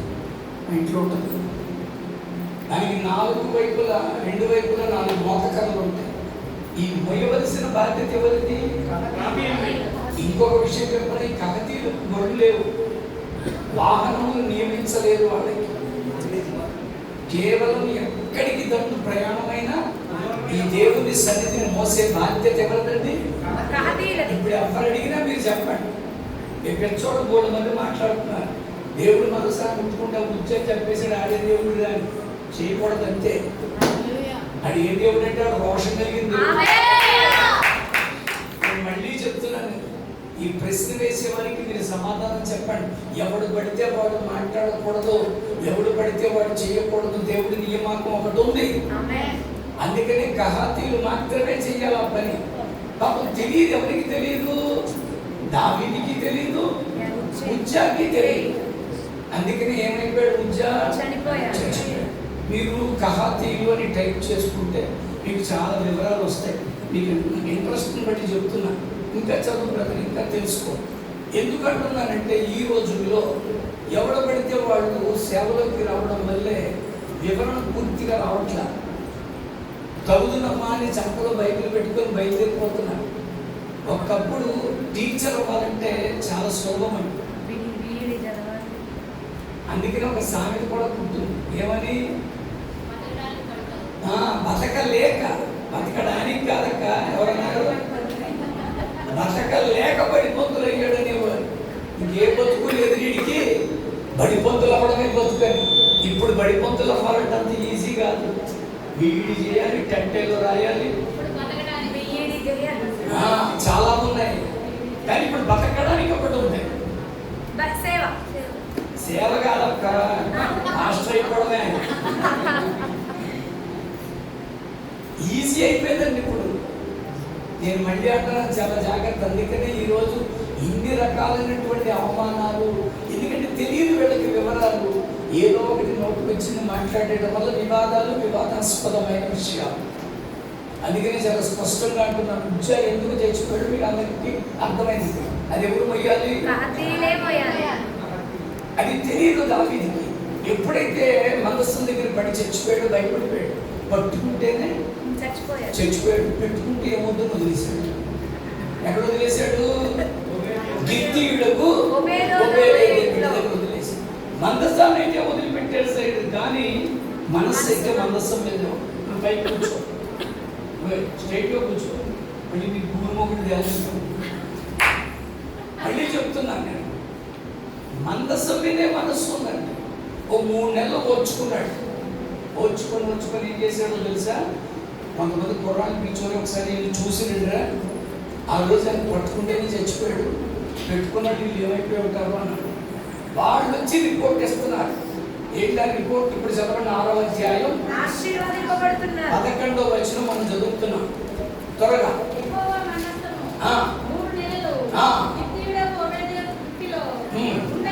ఉండగా ఆశీర్వదించను.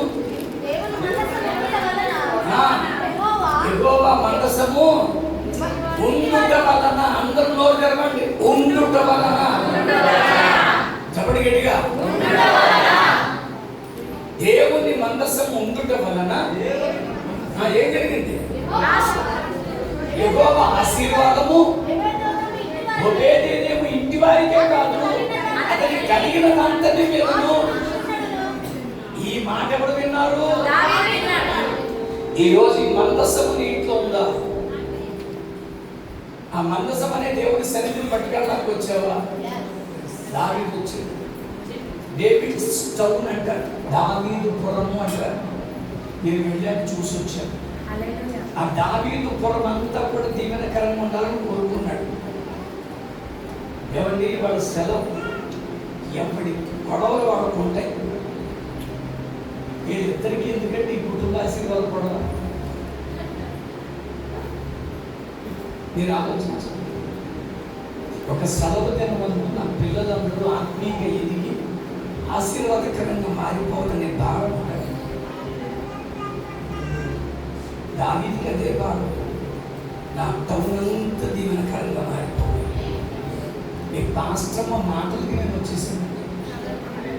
అసలు నేనెవరో తెలియదు, వాళ్ళెవరో నాకు తెలియదండి. కానీ ఉదయాన్నే రాత్రి నేను వచ్చేసరికి పెళ్లి చేసి వచ్చాను. రాత్రి పెళ్లి చేయాల్సి వచ్చాను. ఆ పెళ్ళి అయ్యి వచ్చేసరికి 12:30 దాటిపోయాను. పెళ్లి దగ్గరే కాకినాడ వచ్చేసరికి దగ్గర 2 అయిపోయింది. నేను ఎన్ని గంటలకు బయలుదేరాలి? కనీసం 7 గంటలకు బయలుదేరితేనే ఇక్కడికి రాగలను. అలా చేసి ఇలా చేసి మాతో పాటు పాపం బాబా కొన్నాడు. అమ్మ నాన్న చనిపోతే మా ఇంట్లోనే ఉంటాం. ఆయన వదిలేక ఆయన్ని తీసుకొని బయలుదేరాను. వాళ్ళు రావడానికి కొంత ఆలస్యం అయ్యేసరికి కొన్ని గంటల ప్రయాణం. మధ్యలో కారు ఎక్కడ ఆపలా. కనీసం బ్రేక్ఫాస్ట్ కూడా లేదు. నేరుగా వచ్చేసాడు. ఎందుకో తెలుసా? భారం. ఈ భారం ఆమెకి ఎందుకంటే ఏ కుటుంబం ఎలా ఉంటే ఎందుకు ఒక్కరోజు నా ప్రభు వచ్చేస్తాడు. నా ప్రభు వచ్చేటప్పుడు ఎత్తబడే సంఘంగా నా మన సంఘంగా ఆ తాత్పర్యం నన్ను లాక్కొచ్చిందండి ఇక్కడికి. నేను మళ్ళీ చెప్తున్నాను, వచ్చిన వెంటనే మీ దైవజనుడిని మా పాప అయితే అడిగేసిందండి. అయ్యగారు ఏమీ తెలియలేదని చెప్పేసింది. ఆయన అడిగారు, మీరు ఎవరో తింటారా? ఏమో టీ. నేను వెళ్ళిపోతాను. ఒక టీ తాగేసి నాకు వచ్చాను. దేవుడు చూస్తున్నాడంటే మీకు సమర్పణ చేశారు. ఈ రోజు నువ్వు ఎందుకు వచ్చావు తెలుసా? ఆ దేవుడి సన్నిధిని మోసుకెళ్ళడానికి వచ్చాను. ఓబేదేదోము ఇంటి వద్ద 3 నెలల్లో ఆశీర్వదించిన అదే దేవుడు ఈ 4 నెలల్లో మీ ఇంటిని ఆశీర్వదించున్నాడు. August, September, October, November, December, August సగం అయిపోయింది. ఈ 4.5 నెలల్లో నా దేవుడు నిన్ను నీ కుటుంబాన్ని ఏ విషయం ఒక్కరు లేకుండా ఆశీర్వదించారు. అందుకనే నువ్వు ఆ మందసాన్ని పట్టుకెళ్తావా? ఆ మందసాన్ని చులకనగా చూడకండి. ఎక్కడ పడితే అక్కడ పెట్టేసి ఎలా పడితే అలా చేయకండి. అలా చేయడం వల్ల వచ్చే ప్రమాదం సమూయేలు మొదటి గ్రంథం 4వ అధ్యాయం 2వ వచనం. సమూయేలు మొదటి గ్రంథం 4వ అధ్యాయం. ఫిలిష్తీయులు చాలా జాగ్రత్తగా వినాలి అందరూ. తల పైకెత్తండి. మీరు ఎవరు బైబిల్ చూడకండి.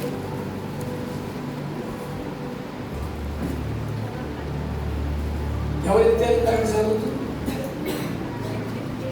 చదవండి గట్టిగా. ఆవిడ చదువుతుండగా అందరూ వినండి. ఫిలిష్తీయులు ఇశ్రాయేలు మీద తమను యుద్ధ పంతులుగా తీర్చుకొనగా వారు యుద్ధంలో కలిసినప్పుడు ఇశ్రాయేలు ఫిలిష్తీయుల ఎదుట ఓడిపోయి యుద్ధ భూమిలోనే ఎక్కువ తక్కువ 4,000 మంది హతులయ్యారు. దేవునికి స్తోత్రం కలుగును గాక.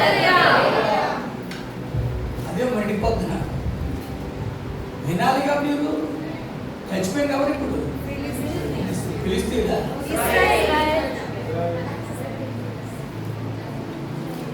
చెప్తున్నాను, జాగ్రత్తగా వినండి. కష్టమా? ఇంకోసారి గట్టిగా చదువు. ఫిలిష్తీయులు ఇశ్రాయేలు మీద తమ్మును యుద్ధ భక్తులుగా తీర్చుకొనగా వారు యుద్ధములో కలిసినప్పుడు ఇశ్రాయేలీలు ఫిలిష్తీయుల ఎదుట ఓడిపోయి యుద్ధ భూమిలోనే ఎక్కువ తక్కువ 4,000 మంది హతులైరి. దేవునికి స్తోత్రం. ఉన్నారు ఇంకా దిక్కుమాల జనాంగం. పరలోకానికి సిద్ధపడండి. చచ్చిపోయింది ఎవరు? ఇశ్రాయేలీలు ఎవరు? దేవుని ప్రజలు చచ్చిపోయారండి. మీరు దేవుని స్తోత్రం. అడిగిన బైబిల్ మీరు వినడం లేదు అనడానికి ఇది ఒక సాదృశ్యం. విచిత్రం. మంచి మాట చెప్పన. పాత నిబంధనలో ఇశ్రాయేలీయుల పేరేంటో తెలుసా? దేవుని కొత్త నిబంధనలో మనకి ఇవ్వబడిన పేరేంటో తెలుసా? దేవుని పిల్లలు. వాళ్ళని దేవుడు తన ప్రజలన్నాడు, మనల్ని దేవుడు తన. దేవుని పిల్లలు మనం ఈరోజు ఇప్పుడు చనిపోయింది ఇశ్రాయేలీ, వాళ్ళకి అర్థం అవ్వలేదు. యుద్ధ భూమిలోనే ఎక్కువ తక్కువ 4,000 మంది. ఆ చచ్చిపోయిన వాళ్ళు తాలూకా వాళ్ళు గగ్గోలు పెట్టేస్తున్నారు. ఎందుకు చచ్చిపోయారో అర్థం అవ్వట్లే. అప్పుడు సంఘంలోని పెద్దలు కూర్చున్నారు. ఊరికే చచ్చిపోలేదండి, ఏదో జరిగింది అందుకే చచ్చిపోయామంటుంటే ఒక సంఘ పెద్ద లేచాడు. నాకు తెలిసి ఎందుకు చచ్చిపోయాడు, చెప్పరా బాబు ఎందుకు చచ్చిపోయాడు? ఆ సంఘ పెద్ద చెప్తున్నాడు. 3వ వచనం చదవండి అక్కడ ఏమని? కాబట్టి జనులు పాలెంలోనికి తిరిగి రాగా, మా భాషం చదువుతారు. పాలెంలోనికి తిరిగి రాగా ఇశ్రాయేలీయుల పెద్దలు యెహోవా నేడు మనలను ఫిలిష్తీయుల ముందర ఎందుకు ఓడించెను? హలో, ఎందుకు నువ్వు ఓడిపోతున్నావు? నువ్వు పెట్టే పెట్టుబడి ఎందుకు నీకు ఖర్చు రావట్లా? నువ్వు చదువుతున్న చదువు ఎందుకు పులకెక్కట్లా? నీ పిల్లలకి మంచి భవిష్యత్తు ఎందుకు ఏర్పాటు చేయలేకపోతున్నావు? Why we are getting failure? We belongs to God. దేవుని బిడ్డలమైన మనకు ఎందుకు అపజయం? ఎందుకు మన విఫల ప్రయత్నాలన్నీ విఫలమైపోతున్నాయి? ఉద్యోగంలో పదోన్నతి లేదు, కష్టార్జితాలు అంది రావట్లేదు, అన్ని అప్పుల పాలైపోతున్నాం. ఎందుకు? కారణం లేదా? ఓ దివ్య జనాంగమా, ఆ కారణం చెప్తున్నాడు పెద్ద.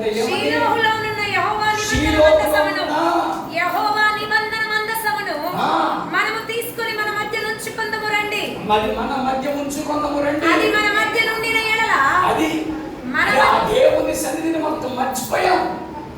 ఈ రోజు ఇది దేవుడి సన్నిధిని మర్చిపోకండి. ఎక్కడికి వచ్చి పిచ్చ పిచ్చ కబుర్లు చెప్పుకోబాకండి.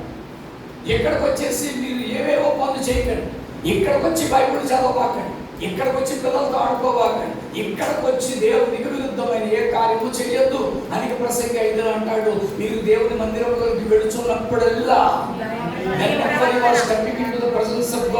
మీ ప్రవర్తన విషయమై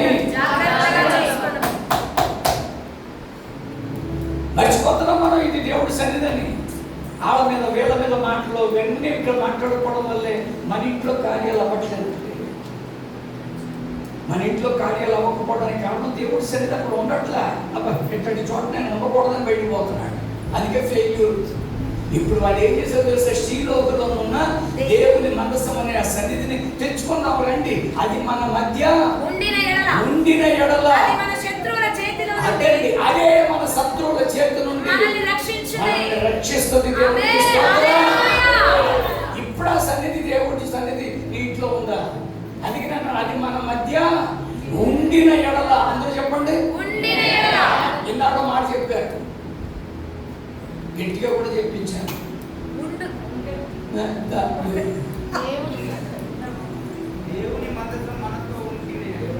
అది ఇప్పుడు అన్నయ్యా 3 నిమిషాల ముందు చెప్పిన మాట మర్చిపోతే 30 ఏళ్ళుగా చెప్తున్నాడు బాబు ఈయన.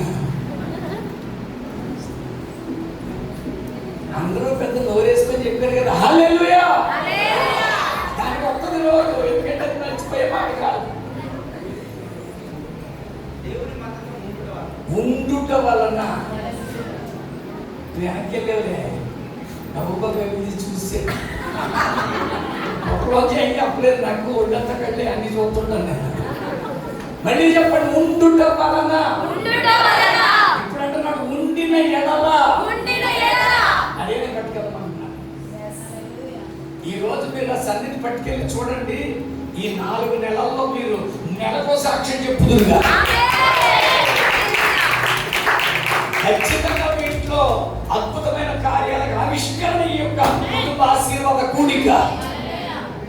100% God is going to perform a new thing in your life. కొత్త కార్యం దేవుడు చేయబోతున్నాడు. నూతన కార్యానికి ఆవిష్కరణ చేయబోతున్నాడు దేవుడు.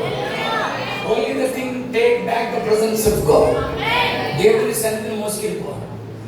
విచిత్రం ఏంటంటే అది మర్చిపోయాం. అది మన మధ్య ఉండి నేడు అదే మన శత్రువుల చేతి నుండి మనలను విడిపిస్తుంది. దేవుని సన్నిధే మనల్ని రక్షించబోతుంది. నువ్వు ఓడిపోయిన చోట నిలబెడతాడు. నువ్వు పడిపోయిన చోట నిలబెడతాడు. నువ్వు పోగొట్టుకున్నదంతా తిరిగి పొందుకో. తెచ్చుకున్నారండి మందసం. అమ్మగారు 10వ వచనం చదవండి. ఈ బుజ్జిదవుడు లేచింది. ఫిలిష్తీయులు యుద్ధము చేయగా ఫిలిష్తీయులు యుద్ధము అందరూ వినండి మళ్ళీ. ఫిలిష్తీయులు యుద్ధము చేయగా ఇశ్రాయేలీయులు ఓడిపోయి అందరూ తమ డేరాలకు పరిగెత్తి వచ్చిరి. అప్పుడు అత్యధికమైన వధ జరిగెను. ఇశ్రాయేలీయులలో 30,000 కాల్బలము కూలెను. దేవునికి స్తోత్రం. 30,000 మంది కాల్బలం ఇస్తారు.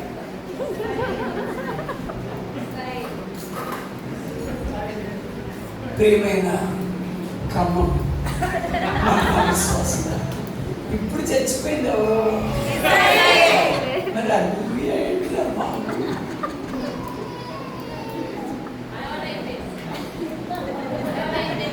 అలవాటు బట్టే చెయ్యొద్దన్నా. ఇది హల్లెలూయా. అలవాటు బట్టి మిమ్మల్ని పరలోకం చేర్చదు. Yes. ప్లీజ్ ఇప్పుడు అందుకనే జాగ్రత్తగా వినండి. ఇప్పుడు చచ్చిపోయింది ఎవరు బ్రదర్? ఇశ్రాయేలీయులు. మందస్సు లేనప్పుడు ఎంతమంది చచ్చిపోయారు? 4,000. ఈ మందస్సు తెచ్చి పెట్టుకున్న తర్వాత 30,000 కాల్బలము. 30,000. ఎందుకు? కారణం ఏంటో తెలుసా?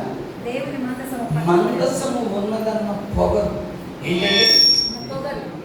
కొంతమందికి తెలియకుండా ఈ పొగరు ఉంటుంది. Yes. నేను చాలా సీనియర్ విశ్వాసం సార్. అన్నీ వచ్చేసాయి సార్. నేనే పెద్ద ప్రసంగాలు చేస్తాను సార్. ఇప్పటికి బైబిల్ 4 సార్లు చదివేశాను. అసలు బైబిల్ 4 సార్లు చదివేసినట్టు ఒక ఎడగొచ్చి పెట్టుకొని ప్రార్థన చేసుకుని కూర్చోవాలి. ఎందుకంటే అంత సత్యం ఇందులో ఉంది. నీకు ఏ వ్యామోహాలు ఉండవు, ఏ బాధలు ఉండవు, ఎటువంటి కసి ప్రవృత్తి ఉండదు, అంతాలు పట్టింపులకి తావే లేదు. ఏంటి ప్రయోజనం చదివి, ఏంటి ప్రయోజనం సీరియల్గా ఉండి, ఏంటి ప్రయోజనం నీ వల్ల? అందుకనే అంటున్నా, వాళ్ళకి ఏంటంటే మందసం తెచ్చి పెట్టుకున్నాం కదా, ఇంక మందసం చూసుకోగలే. ఏదైనా సందర్భంలో ఈ బిహేవియర్ ఎప్పుడైనా మా పాస్టర్ గారిని పిలిచారు అనుకుందాం, అప్పుడు ఆవిడతో ఏం చెప్పే.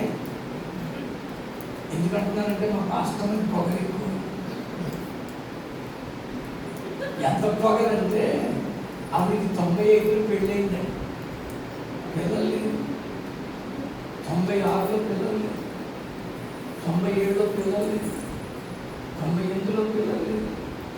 ఎందుకంటే వాళ్ళ నాన్నగారు పెద్ద సంస్థకి నాయకుడు, మా నాన్నగారు పెద్ద పాస్టర్ గారు, నా అమ్మ పెద్ద పాస్టర్మ, నా పెద్దన్నయ్య బిషప్, నా పెద్దదిన పాస్టర్మ, నా చిన్నయ్య పాస్టరు, నా చిన్నదిన పాస్టర్మ, నా మొగుడే పాస్టర్ అంటే నేనే. పిల్లలు లేదు, నిజంగా చెప్తుంది. ఇలా యవనస్తులు ఏదో మాట సందర్భంగా కొంచెం తగ్గించుకొని ప్రార్థన చేస్తే ఎవరి కార్యం చేయొచ్చు అన్నా. అప్పుడు మొక్కలు పెట్టింది, ఈ దాంట్లోనే ఉండిపోయింది. ఇప్పుడు అదే తల్లి 500 మందికి ఆత్మీయతగా ఉంది. కొడుకు కానిది, ఆ కొడుకు ప్రయోజకుడైన దైవ సేవకుడు ఎదుగుతున్నాడు. ఇప్పుడు అమెరికా దేశంలో ఉన్నాడు. అమెరికాలో మాస్టర్స్ ఆఫ్ డివినిటీ చేస్తున్నాడు. బెంగళూరులో పరిచర్య చదివేసి అమెరికా వెళ్ళిపోయి మాస్టర్స్ చేసి ఇప్పుడు ఆయన మాస్టర్స్ డివినిటీ చేస్తున్నారు. ఎందుకంటున్నాను అనుకుంటున్నారా? మనలో నాకు అన్నీ తెలుసు, నాకు ఎవరు చెప్పక్కర్లేదు అనేటువంటి స్థితిని దేవుడు ఖచ్చితంగా చూస్తారు. అందుకని అలాంటి మాటలు మాకు రావాలి. ఓడిపోయారండి, ఓడిపోతే ఓడిపోయారు. కానీ ఫిలిష్తీయులు ఏం చేశారో తెలుసా? మందసాన్ని పట్టుకెళ్ళిపోయారు. మందసం పట్టుకెళ్ళిపోతుంటే అడ్డొచ్చినటువంటి ఏలి అనే యాజకుని కుమారుడైన ఓఫ్రీని ఫినెహాసుని చంపేశారు. ఫినెహాసు ఓఫ్రీ చచ్చిపోయారని ఆ ఏలి చచ్చిపోలే. మందసం పట్టుబడిందన్న వార్త విన్న వెంటనే స్థూలకాయుడైనందున వెనక్కిపడి వెడవిరిగి చచ్చిపోయాడు. విచిత్రం ఏంటంటే ఈ మందసాన్ని వాళ్ళు ఎక్కడ పడితే అక్కడ పెట్టలా. హలో, వాళ్ళకు ఒక గుడి ఉంది, అష్టోదు అనే ప్రాంతంలో దాగోన్ అనే గుడి ఉంది. ఆ గుడిలో అంత పెద్ద విగ్రహం ఉంటుంది, తీసుకెళ్ళి అక్కడ పెట్టారు. ధూపదీప నైవేద్యాలు చెల్లించడానికి యాజకుడు పెద్దలు వచ్చేసరికి అంత పెద్ద విగ్రహం కూడా కింద పడి ఉంది. గోడల పడి ఉండేసరికి గబగబా కంగారు పడిపోయి లేచి నిలబెట్టారు. ఆ మర్నాడు వచ్చేసరికి పీక మొండి ఈ రెండు అరచేతులు చలివేయబడి మొండి మాత్రం ఉంది అక్కడ. అప్పుడు వాళ్ళు భయపడిపోయి 5వ అధ్యాయం 6వ వచనంలో ఒక మాట ఉంది. యెహోవా హస్తము అష్టోదు వారి మీద భారముగా ఉండెను. అష్టోదు వారిని దాని సరిహద్దులలో ఉన్న వారిని ఆయన గడ్డల రోగముతో మొత్తి వారిని హతము చేయగా అష్టోదు వారు సంభవించిన దానిని చూచి ఇశ్రాయేలు దేవుని హస్తము మన మీద మన దేవతయగు దాగోను మీదను బహుభారముగా ఉన్నదే. ఆయన మందసము మన మధ్య ఉండుటయే దీనికి కారణము కదా. ఆయన మందసము మన మధ్య ఉండుటయే. అందరూ చెప్పండి. ఆయన మందసము ఉండుటయే. ఉండుటయే. ముందే చెప్పాం. ఉండుట వలన. రెండోసారి ఏం చెప్పాం? మూడోసారి ఏం చెప్తున్నాం? ఉండుటయే. మీ బానే గుర్తుందే అని మెచ్చుకుని తిడితే తప్ప గుర్తుండట్లేదు. ఆమేన్. హల్లెలూయా. అలా తిట్టలేను. ఈరోజు అదే మనసు నీ ఇంట్లో ఉందా? అది ఉండాలి. అది ఉంటే నీకు చెయ్యం.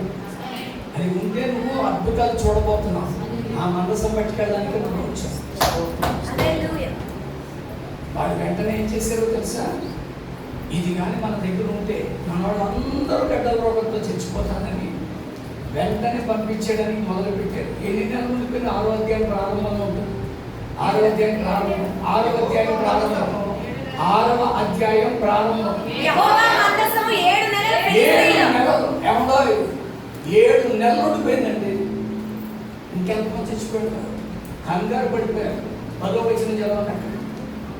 వారు అలా అవున 2 పాడి ఆవులను తోలి తెచ్చి బండికి కట్టి వాటి దూడలను ఇంటి లోపల పెట్టి యెహోవా మందసమును బంగారు గడ్డలలో పందికొక్కు రూపములో గల ఆ చిన్న పెట్టెను బండి మీద ఎత్తగా ఆ ఆవులు రాజమార్గమున పడి చక్కగా పోవచ్చు అరుచుచు బెత్షెమెషు మార్గమున నడిచెను.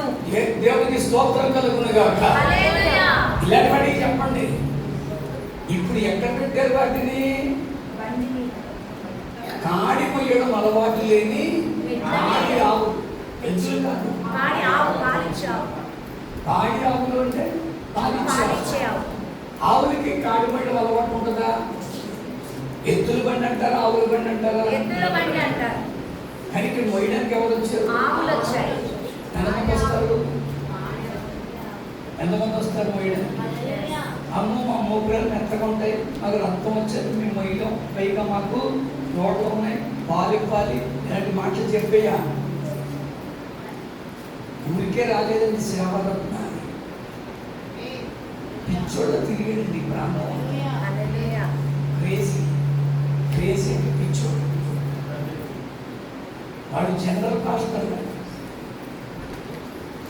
మీ మామయ్య గారు జనరల్ పాస్టర్. 1,000 కిలోమీటర్లు నడిచారండి. నేను జనరల్ పాస్టర్ గారు. నేను ఎవరో తెలుసా? నేను పాస్టర్. ముందు నాకంటే శేష ఎక్కాలని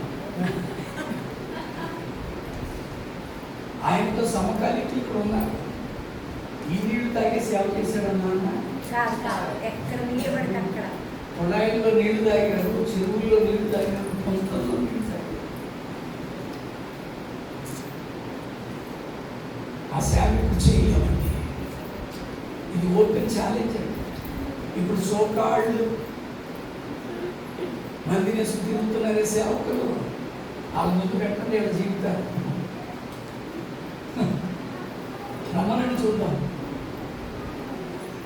ఏసీ కార్లో వచ్చానండి నేను.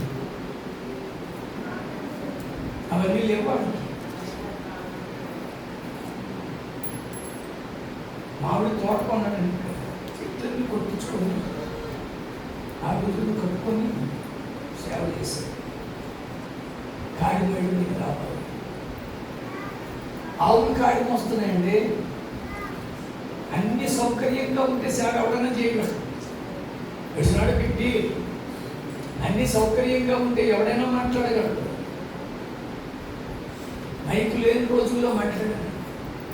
ఇలాంటి ప్రాంతాలకు వస్తున్నప్పుడు తిరిగి వెళ్ళేటప్పుడు చిలకలు లాంటి సెంటర్లు నిలబడి, జగ్గేపేట దగ్గర వచ్చినప్పుడు వైరా లాంటి సెంటర్లు నిలబడి లారీ నెక్కి వెళ్ళేవాడిని.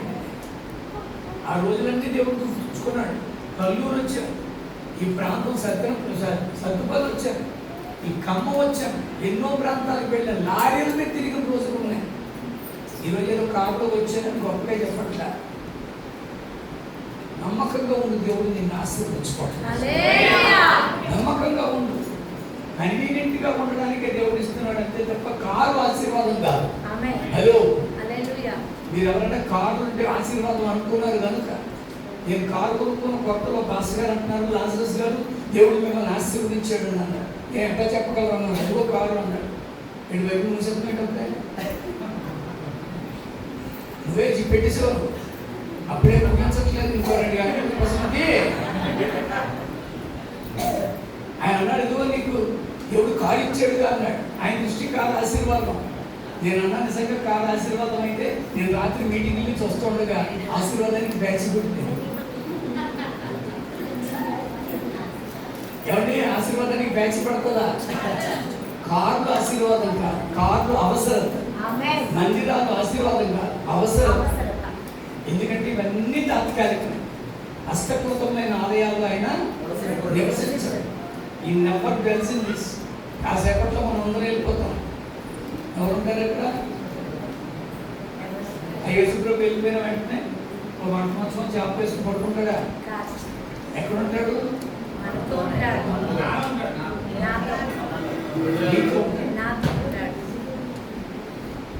మనం పాడపడతాం.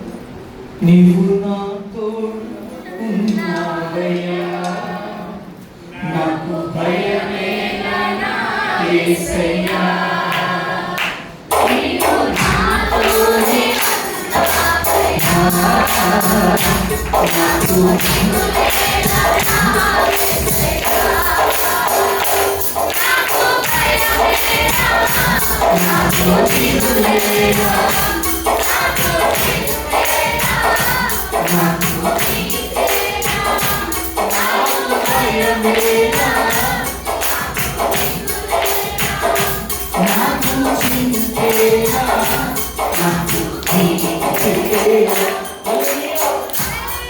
నాకు తోడుకున్నాడండి. మనం వెళ్ళిపోయినప్పుడు ఇక్కడ ఏం కూర్చోడు, మనతో ఉంటాడు. అన్ని భక్తాలలో అక్కడే ఉంటాడు. అందుకే తాళాలు కూడా పెట్టుకుని వెళ్తారు అక్కడికి వెళ్ళిపోకుండా.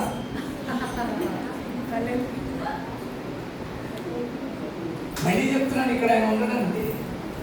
నువ్వు రోడ్డు మీద నడుస్తున్నప్పుడు, ఎదురుకుండా వేగంగా వస్తున్నప్పుడు బండిని తప్పించడానికి నీతోనే ఉంటాడు. నువ్వు ప్రయత్నం చేస్తున్నప్పుడు ఆ ప్రయత్నాన్ని సఫలం చేయడానికి నీతోనే ఉంటాడు. అందుకని అంటున్నాను, వెంటనే పంపించేశారండి. ఇది కాడి బయడం అలవాటు లేని పాడి ఆవులు తెచ్చి బండికి పెడితే ఆ బండిని పట్టుకున్న ఆవులు అరుచుచు రాజమార్గాన్ని వెళ్తున్నాయండి. ఈరోజు నువ్వు మోస్తున్నావా అని అడుగుతున్నాను.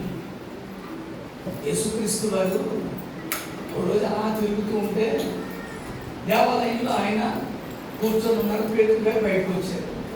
బయట ఒక ఆయన ఉన్నాడు. ఆయన పేరు ఏంటో తెలియదు కానీ అరక్షకేలు పన్ను వసూలు చేసేవాడు. ఏం పేరు?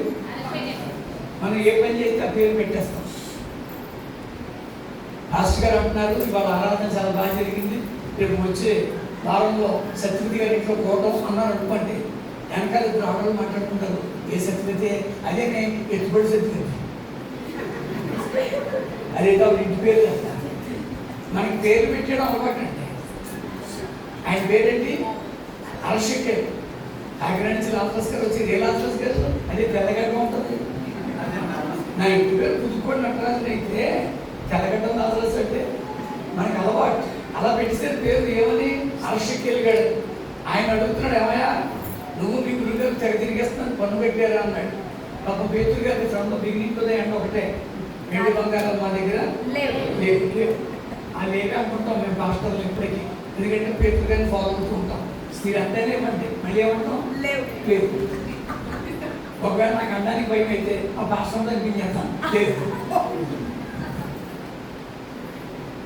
యేసుప్రభు వారు లోపలికి వచ్చాడు. ఈ పేతురు ఆయన అంటున్నాడు, రే నాన్న మనిషి కుమారుని కనుగట్టాలి అన్నాడు. ఇది ఎక్కడ కూడా బయట ఆయన అడుగుతున్నాడు, లోపల నువ్వు అడుగుతున్నావు నాకు తెలియదు అన్నాడు. అప్పుడు యేసయ్య అన్నారు, నీవు వెళ్ళి గలిలయ సముద్రంలో గాలం వేయి. ఆ గాలానికి ఒక చేప చిక్కుడు, దాని నోట్లో ఒక షెకెల్, అరశెకెల్ నీకు అరశెకెల్ నాకు కనిపెట్టారు. ఇప్పటికీ గలిలయ సముద్రం దగ్గరికి వెళ్ళింది. 17 అద్భుతాలు చేశాడు గలిలయ సముద్రం తీరంలో యేసయ్య. ఆ ప్రాంతాలన్నీ చూసొచ్చాడు. ఆ గలిలయ సముద్రంలో ఇప్పటికీ గాలాలు వేసేవాళ్ళు ఉన్నారండి. పిల్లలందరూ గాలాలు వేస్తారు. లక్షల చేపలు ఉంటాయి. మీరు తింటారు నాకు తెలియదు కానీ సందుగా అంటారు ఒక చేప, ఇది మెడలు కూడా ఉంటుంది. అలా ఉంటాయి ఆ చేపలు. నాకు కూడా ఒకటి ఇచ్చారు, పీటర్ ఫిష్ అంటారు అక్కడ. నాకేమో అలవాట్లేదు ఈ చేపలు తినడానికి. నేను బ్రాహ్మణ కుటుంబంలో ఉన్నాను కానీ తినకపోతే తినలేదని ఫీలింగ్ ఉంటుందని పెట్టుకెళ్ళి నాకే పచ్చి రాసేసి వాసన రాకుండా తినేసాను. ఇప్పుడు ఆ చేప గురించి మీరు ఆలోచించండి. ఆ చేప చాలా వేగంగా వెళ్తుంది. ఇంకో చేప అంటుంది ఏదే మనకి కొరకన ఆహారం దానికే దొరికింది అంత స్పీడ్గా వెళ్తుందంటే, ఇంకో చేప ఉంటుంది అది ఆహారానికి వెళ్ళట్లేదే, ప్రభు పని మీద బిజీగా ఉంది.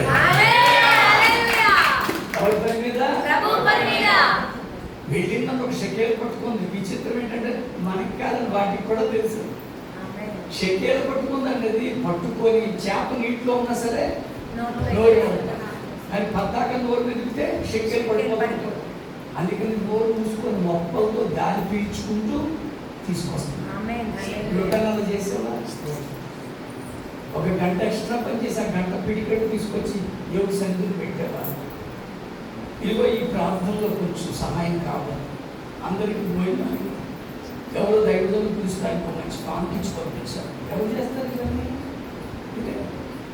మీ కుటుంబ ఆశీర్వాద కొరకు ఇక్కడ వెళ్తారే అదే చేస్తుందండి. ఆ చేప అది తీసుకొని వెళ్తుంది. తీరా అక్కడికి వెళ్ళేసరికి బోల్డ్ అని గాలాలు ఉన్నాయి. ఏ గాలానికి చిక్కాలి? అసలు నేను చెప్పే బోధ మీకు అర్థమవుతుందా? అర్థమవుతున్నా అన్న మాట అన్న. జాబ్ హోల్డర్స్ ఎవరు ఉన్నారా? ఉద్యోగం చేసేవాళ్ళు ఎవరు ఉన్నారా? చిన్నపిల్లలైనా పెద్దోళ్ళైనా ఏదో ఒక ఉద్యోగం చేస్తున్నారా మీరు? బాగా చెప్తున్నానా? బాగానే ఉందా? అయిపోయిన తర్వాత బయటికి రా, విజిటింగ్ కార్డు ఇస్తాను, అందుకని నా అకౌంట్ నెంబర్ ఉంటుంది, వచ్చే నెల నుంచి డ్రెస్ బాగా నాకు ఓకే. ఇప్పుడు అదే కదా జరుగుతుంది. ఎవరికాడి యూట్యూబ్లో QR కోడ్ అకౌంట్ నెంబర్ వేయకుండా ఛాలెంజ్ అండి. అలా మాట్లాడమనండి. నా యూట్యూబ్ ఛానల్లోకి రండి. QR కోడ్ ఉండదు, అకౌంట్ నెంబర్ ఉండదు. 20 నిమిషాలు వాడుకోండి. సంఘాల్లోకి వచ్చి బోధ చేయవయ్యా బాబు అంటే సంఘాన్ని ముక్కలు చేస్తున్నాను, ఓపెన్గా మాట్లాడుతున్నాను. ఆ చేపలు చేయలేదు. ఎవరి కాలానికి చిక్కింది? పేతురు గారి కాలానికి. ఆ పేతురు అంటాడు అంటే నాలుగు కాలని సరపుకున్నాడు. అదే లాగుతుంది కిందకి పోయి పడిందన్నమాట. తీసుకొని ఆ షెక్కేలు జాగ్రత్తగా తీసుకొని జేబులో వేసుకొని ఆ గాలం నుంచి చేపను తీసి ఇంట్లో వదిలేసాడు.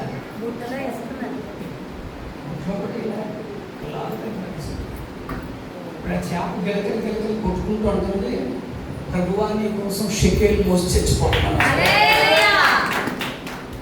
నేను చచ్చిపోమని మనసు మోసుకెళ్ళు, నీ ఇంట్లో అద్భుత జరుగుతుంది. నేను మోసుకెళ్ళమన్నది మనస్సమే. ఈ ఆవులు మోసుకొని వెళ్ళాయండి. ఏం జరిగిందో తెలుసా? పక్క పేజీలోకి వచ్చి 14వ వచనం చదవండి.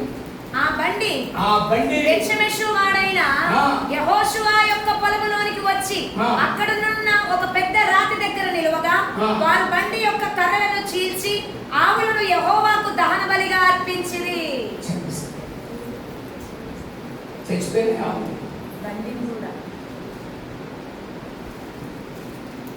ఆవులు చంపడం మీకు తెలుసా? ఆవుల్ని, గేదెల్ని, ఒట్టెల్ని ఎలా చంపుతారు తెలుసా? అది మేక. ఈ మెడని ఇలా వెనక్కి బలంగా లాగుతారు. అప్పుడు ఇక్కడ ఒక నరం ఉగ్గుతాడు. ఇప్పుడు నేను ఇలా అంటుంటే ఇక్కడ మీకు కనిపిస్తుందో కనపడతా నాకు అర్థం వల్ల, కానీ ఇక్కడ నరం ఉగ్గుడు. సన్న సుఖలు ఉంటాయండి. ఆ సుఖతో ఒక పోటు పొడుస్తారు. అప్పుడు ఫోర్స్గా బ్లడ్ అంతా బయటకు వచ్చేస్తారు. ఒంటి చంపినంతే కత్తితో ఒక దాటేస్తారు, నరం తెంపేస్తారు. ఆ నరం గుండెకి రక్తాన్ని తీసుకెళ్ళి నరం మెల్లగా గుండెకి రక్తం. ఎప్పుడైతే పోటు పొడిచారో రక్తం కారిపోతుందో ఆవులకు అర్థమైపోయింది. ఆవులు అంటున్నాయి, నీకోసం మనసు మోసి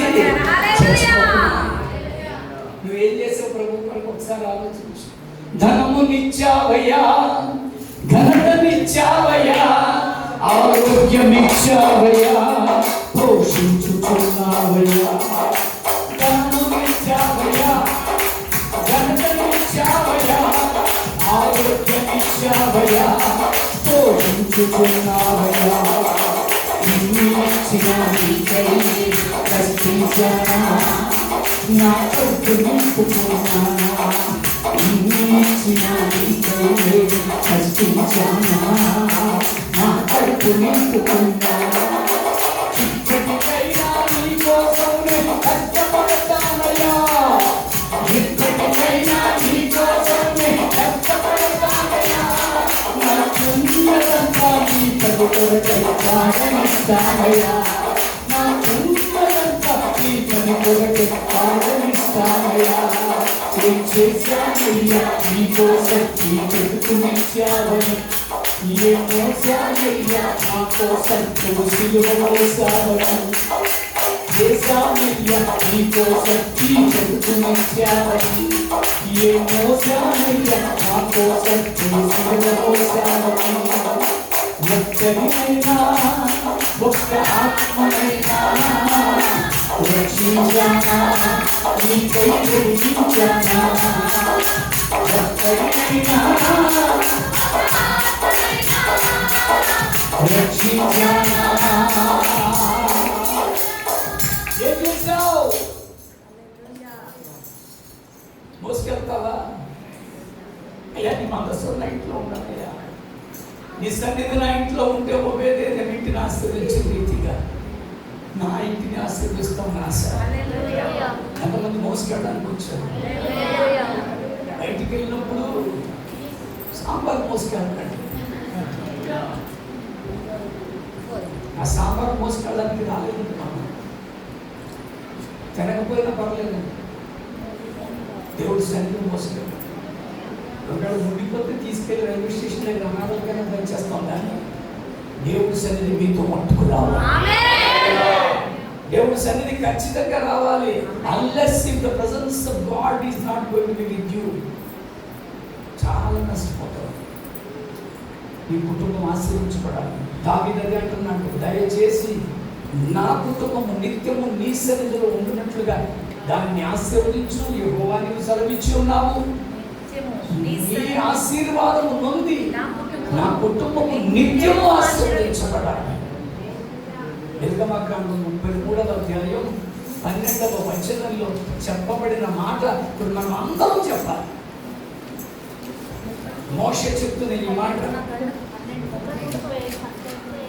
33. మోషే అంటున్నాడు యెహోవాతో ఏమని? చూడము, ఈ ప్రజలను తోడుకొని పొమ్మని.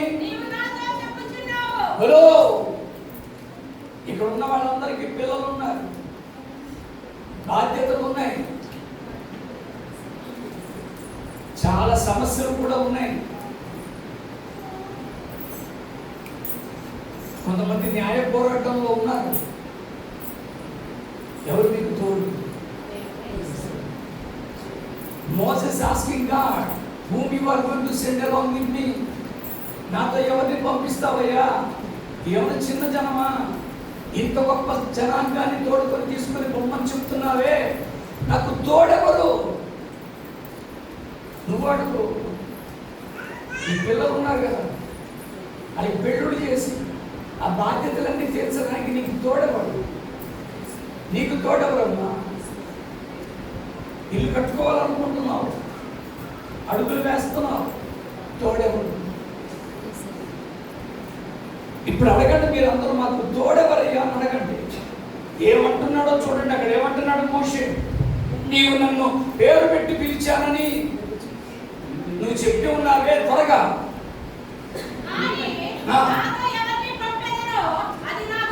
నాతో ఎవరు వస్తారో నాకు చెప్పలేదు నీవు నేను నీ పేరును బట్టి నిన్ను ఎరిగి ఉన్నానయ్యో అని నా కటాక్షము నీకు కలిగినదనియు చెప్పితివి కదా ఆ.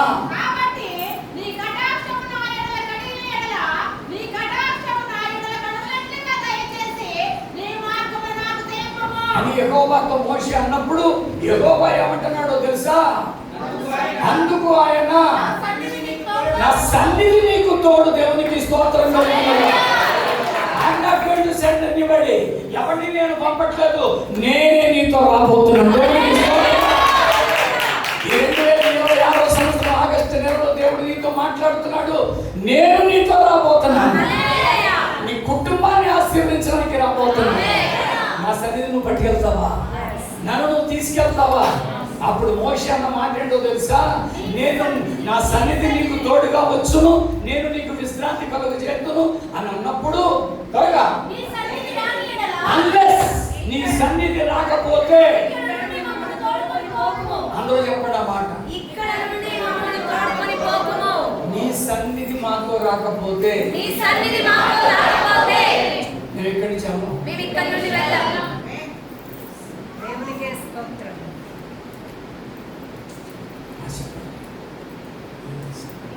చిన్న పిల్లలు అంటానే ఉద్యోగం ముందు చిన్న బిడ్డలే చెప్పు, నాకు నువ్వు రాకపోతే నేను గమనించి నాకు పదే చెప్పాడు, నువ్వు నన్ను ఆశ్రయించకపోతే నేను అసలు నేను వెళ్ళలేమన్నాను. నువ్వు నన్ను ఆశ్రయించు. నేను అడుగుతున్నాను, ఎంతమందికి కావాలి అసలు ఈ కుటుంబ ఆశీర్వాదం కూడికలో ఆ దేవుడి సన్నిధి నీతో వచ్చును. ఎలా తెలుస్తుందండి? ఈ లోకల్లో ఉన్నటువంటి వారికి ఏమంటాడో తెలుసా? మోషే నీ సన్నిధి నాతో రాని ఎడల నన్ను ఎక్కడి నుంచి తోడుకొని తీసుకొని వెళ్ళొద్దు.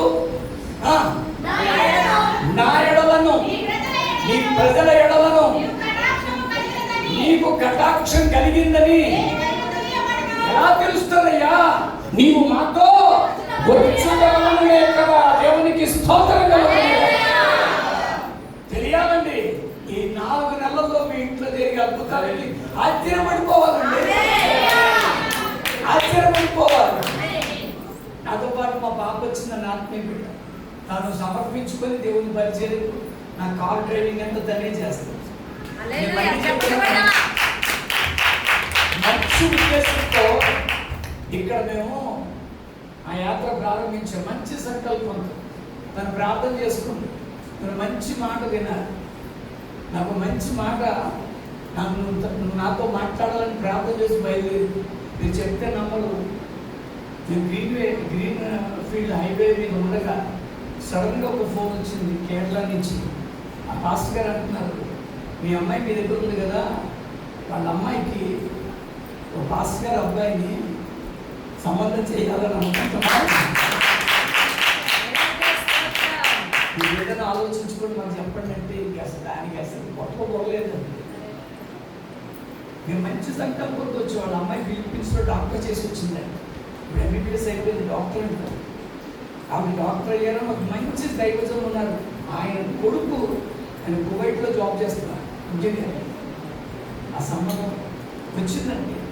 నేను అంటున్నాను, ఎంత సంతోషం ఉందండి. అది దేవుడు చేస్తాడండి, దేవుడు చేస్తాడు. పైగా పాస్టర్ అంతా ఏమంటుంది సార్, ఒక్క కట్నం ఇంట్లో మాట్లాడుకున్న అవమానం, నాకు అమ్మాయి కావాలి. ఈరోజు ఇలాంటి శుభవార్తలు మీరు వింటారు. ఇలాంటి శుభవార్తలు దేవుడు రెడీ చేసి పెట్టాడు. దేవుడు సన్నిధి మోస్తాడు. ఎంతమంది పట్టుకెళ్తారు? ఎంతమందికి కావాలి? లేచి నిలబడదామా? నేను మళ్ళీ మిమ్మల్ని అడుగుతున్నాను, నేను కావాలా ఆయన కావాలా? గట్టిగా చెప్పండి. మీరు రావాలా ఆయన కావాలా?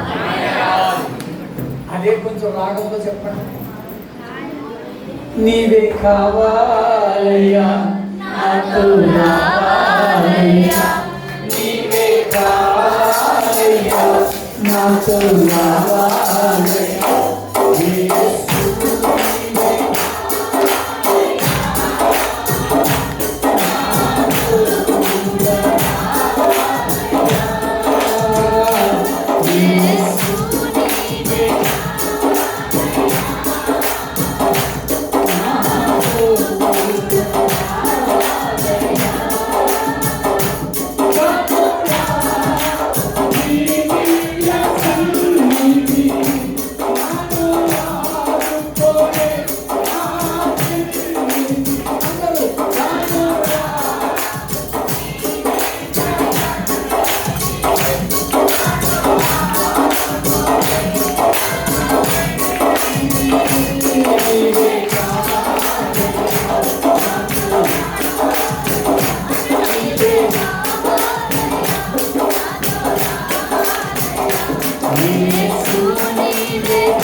గనుడా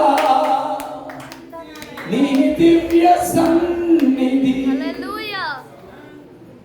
నా సన్నిధి మీతో వచ్చును గాక. అయ్యా నీ సన్నిధి మోసుకెళ్ళడానికి వచ్చాను.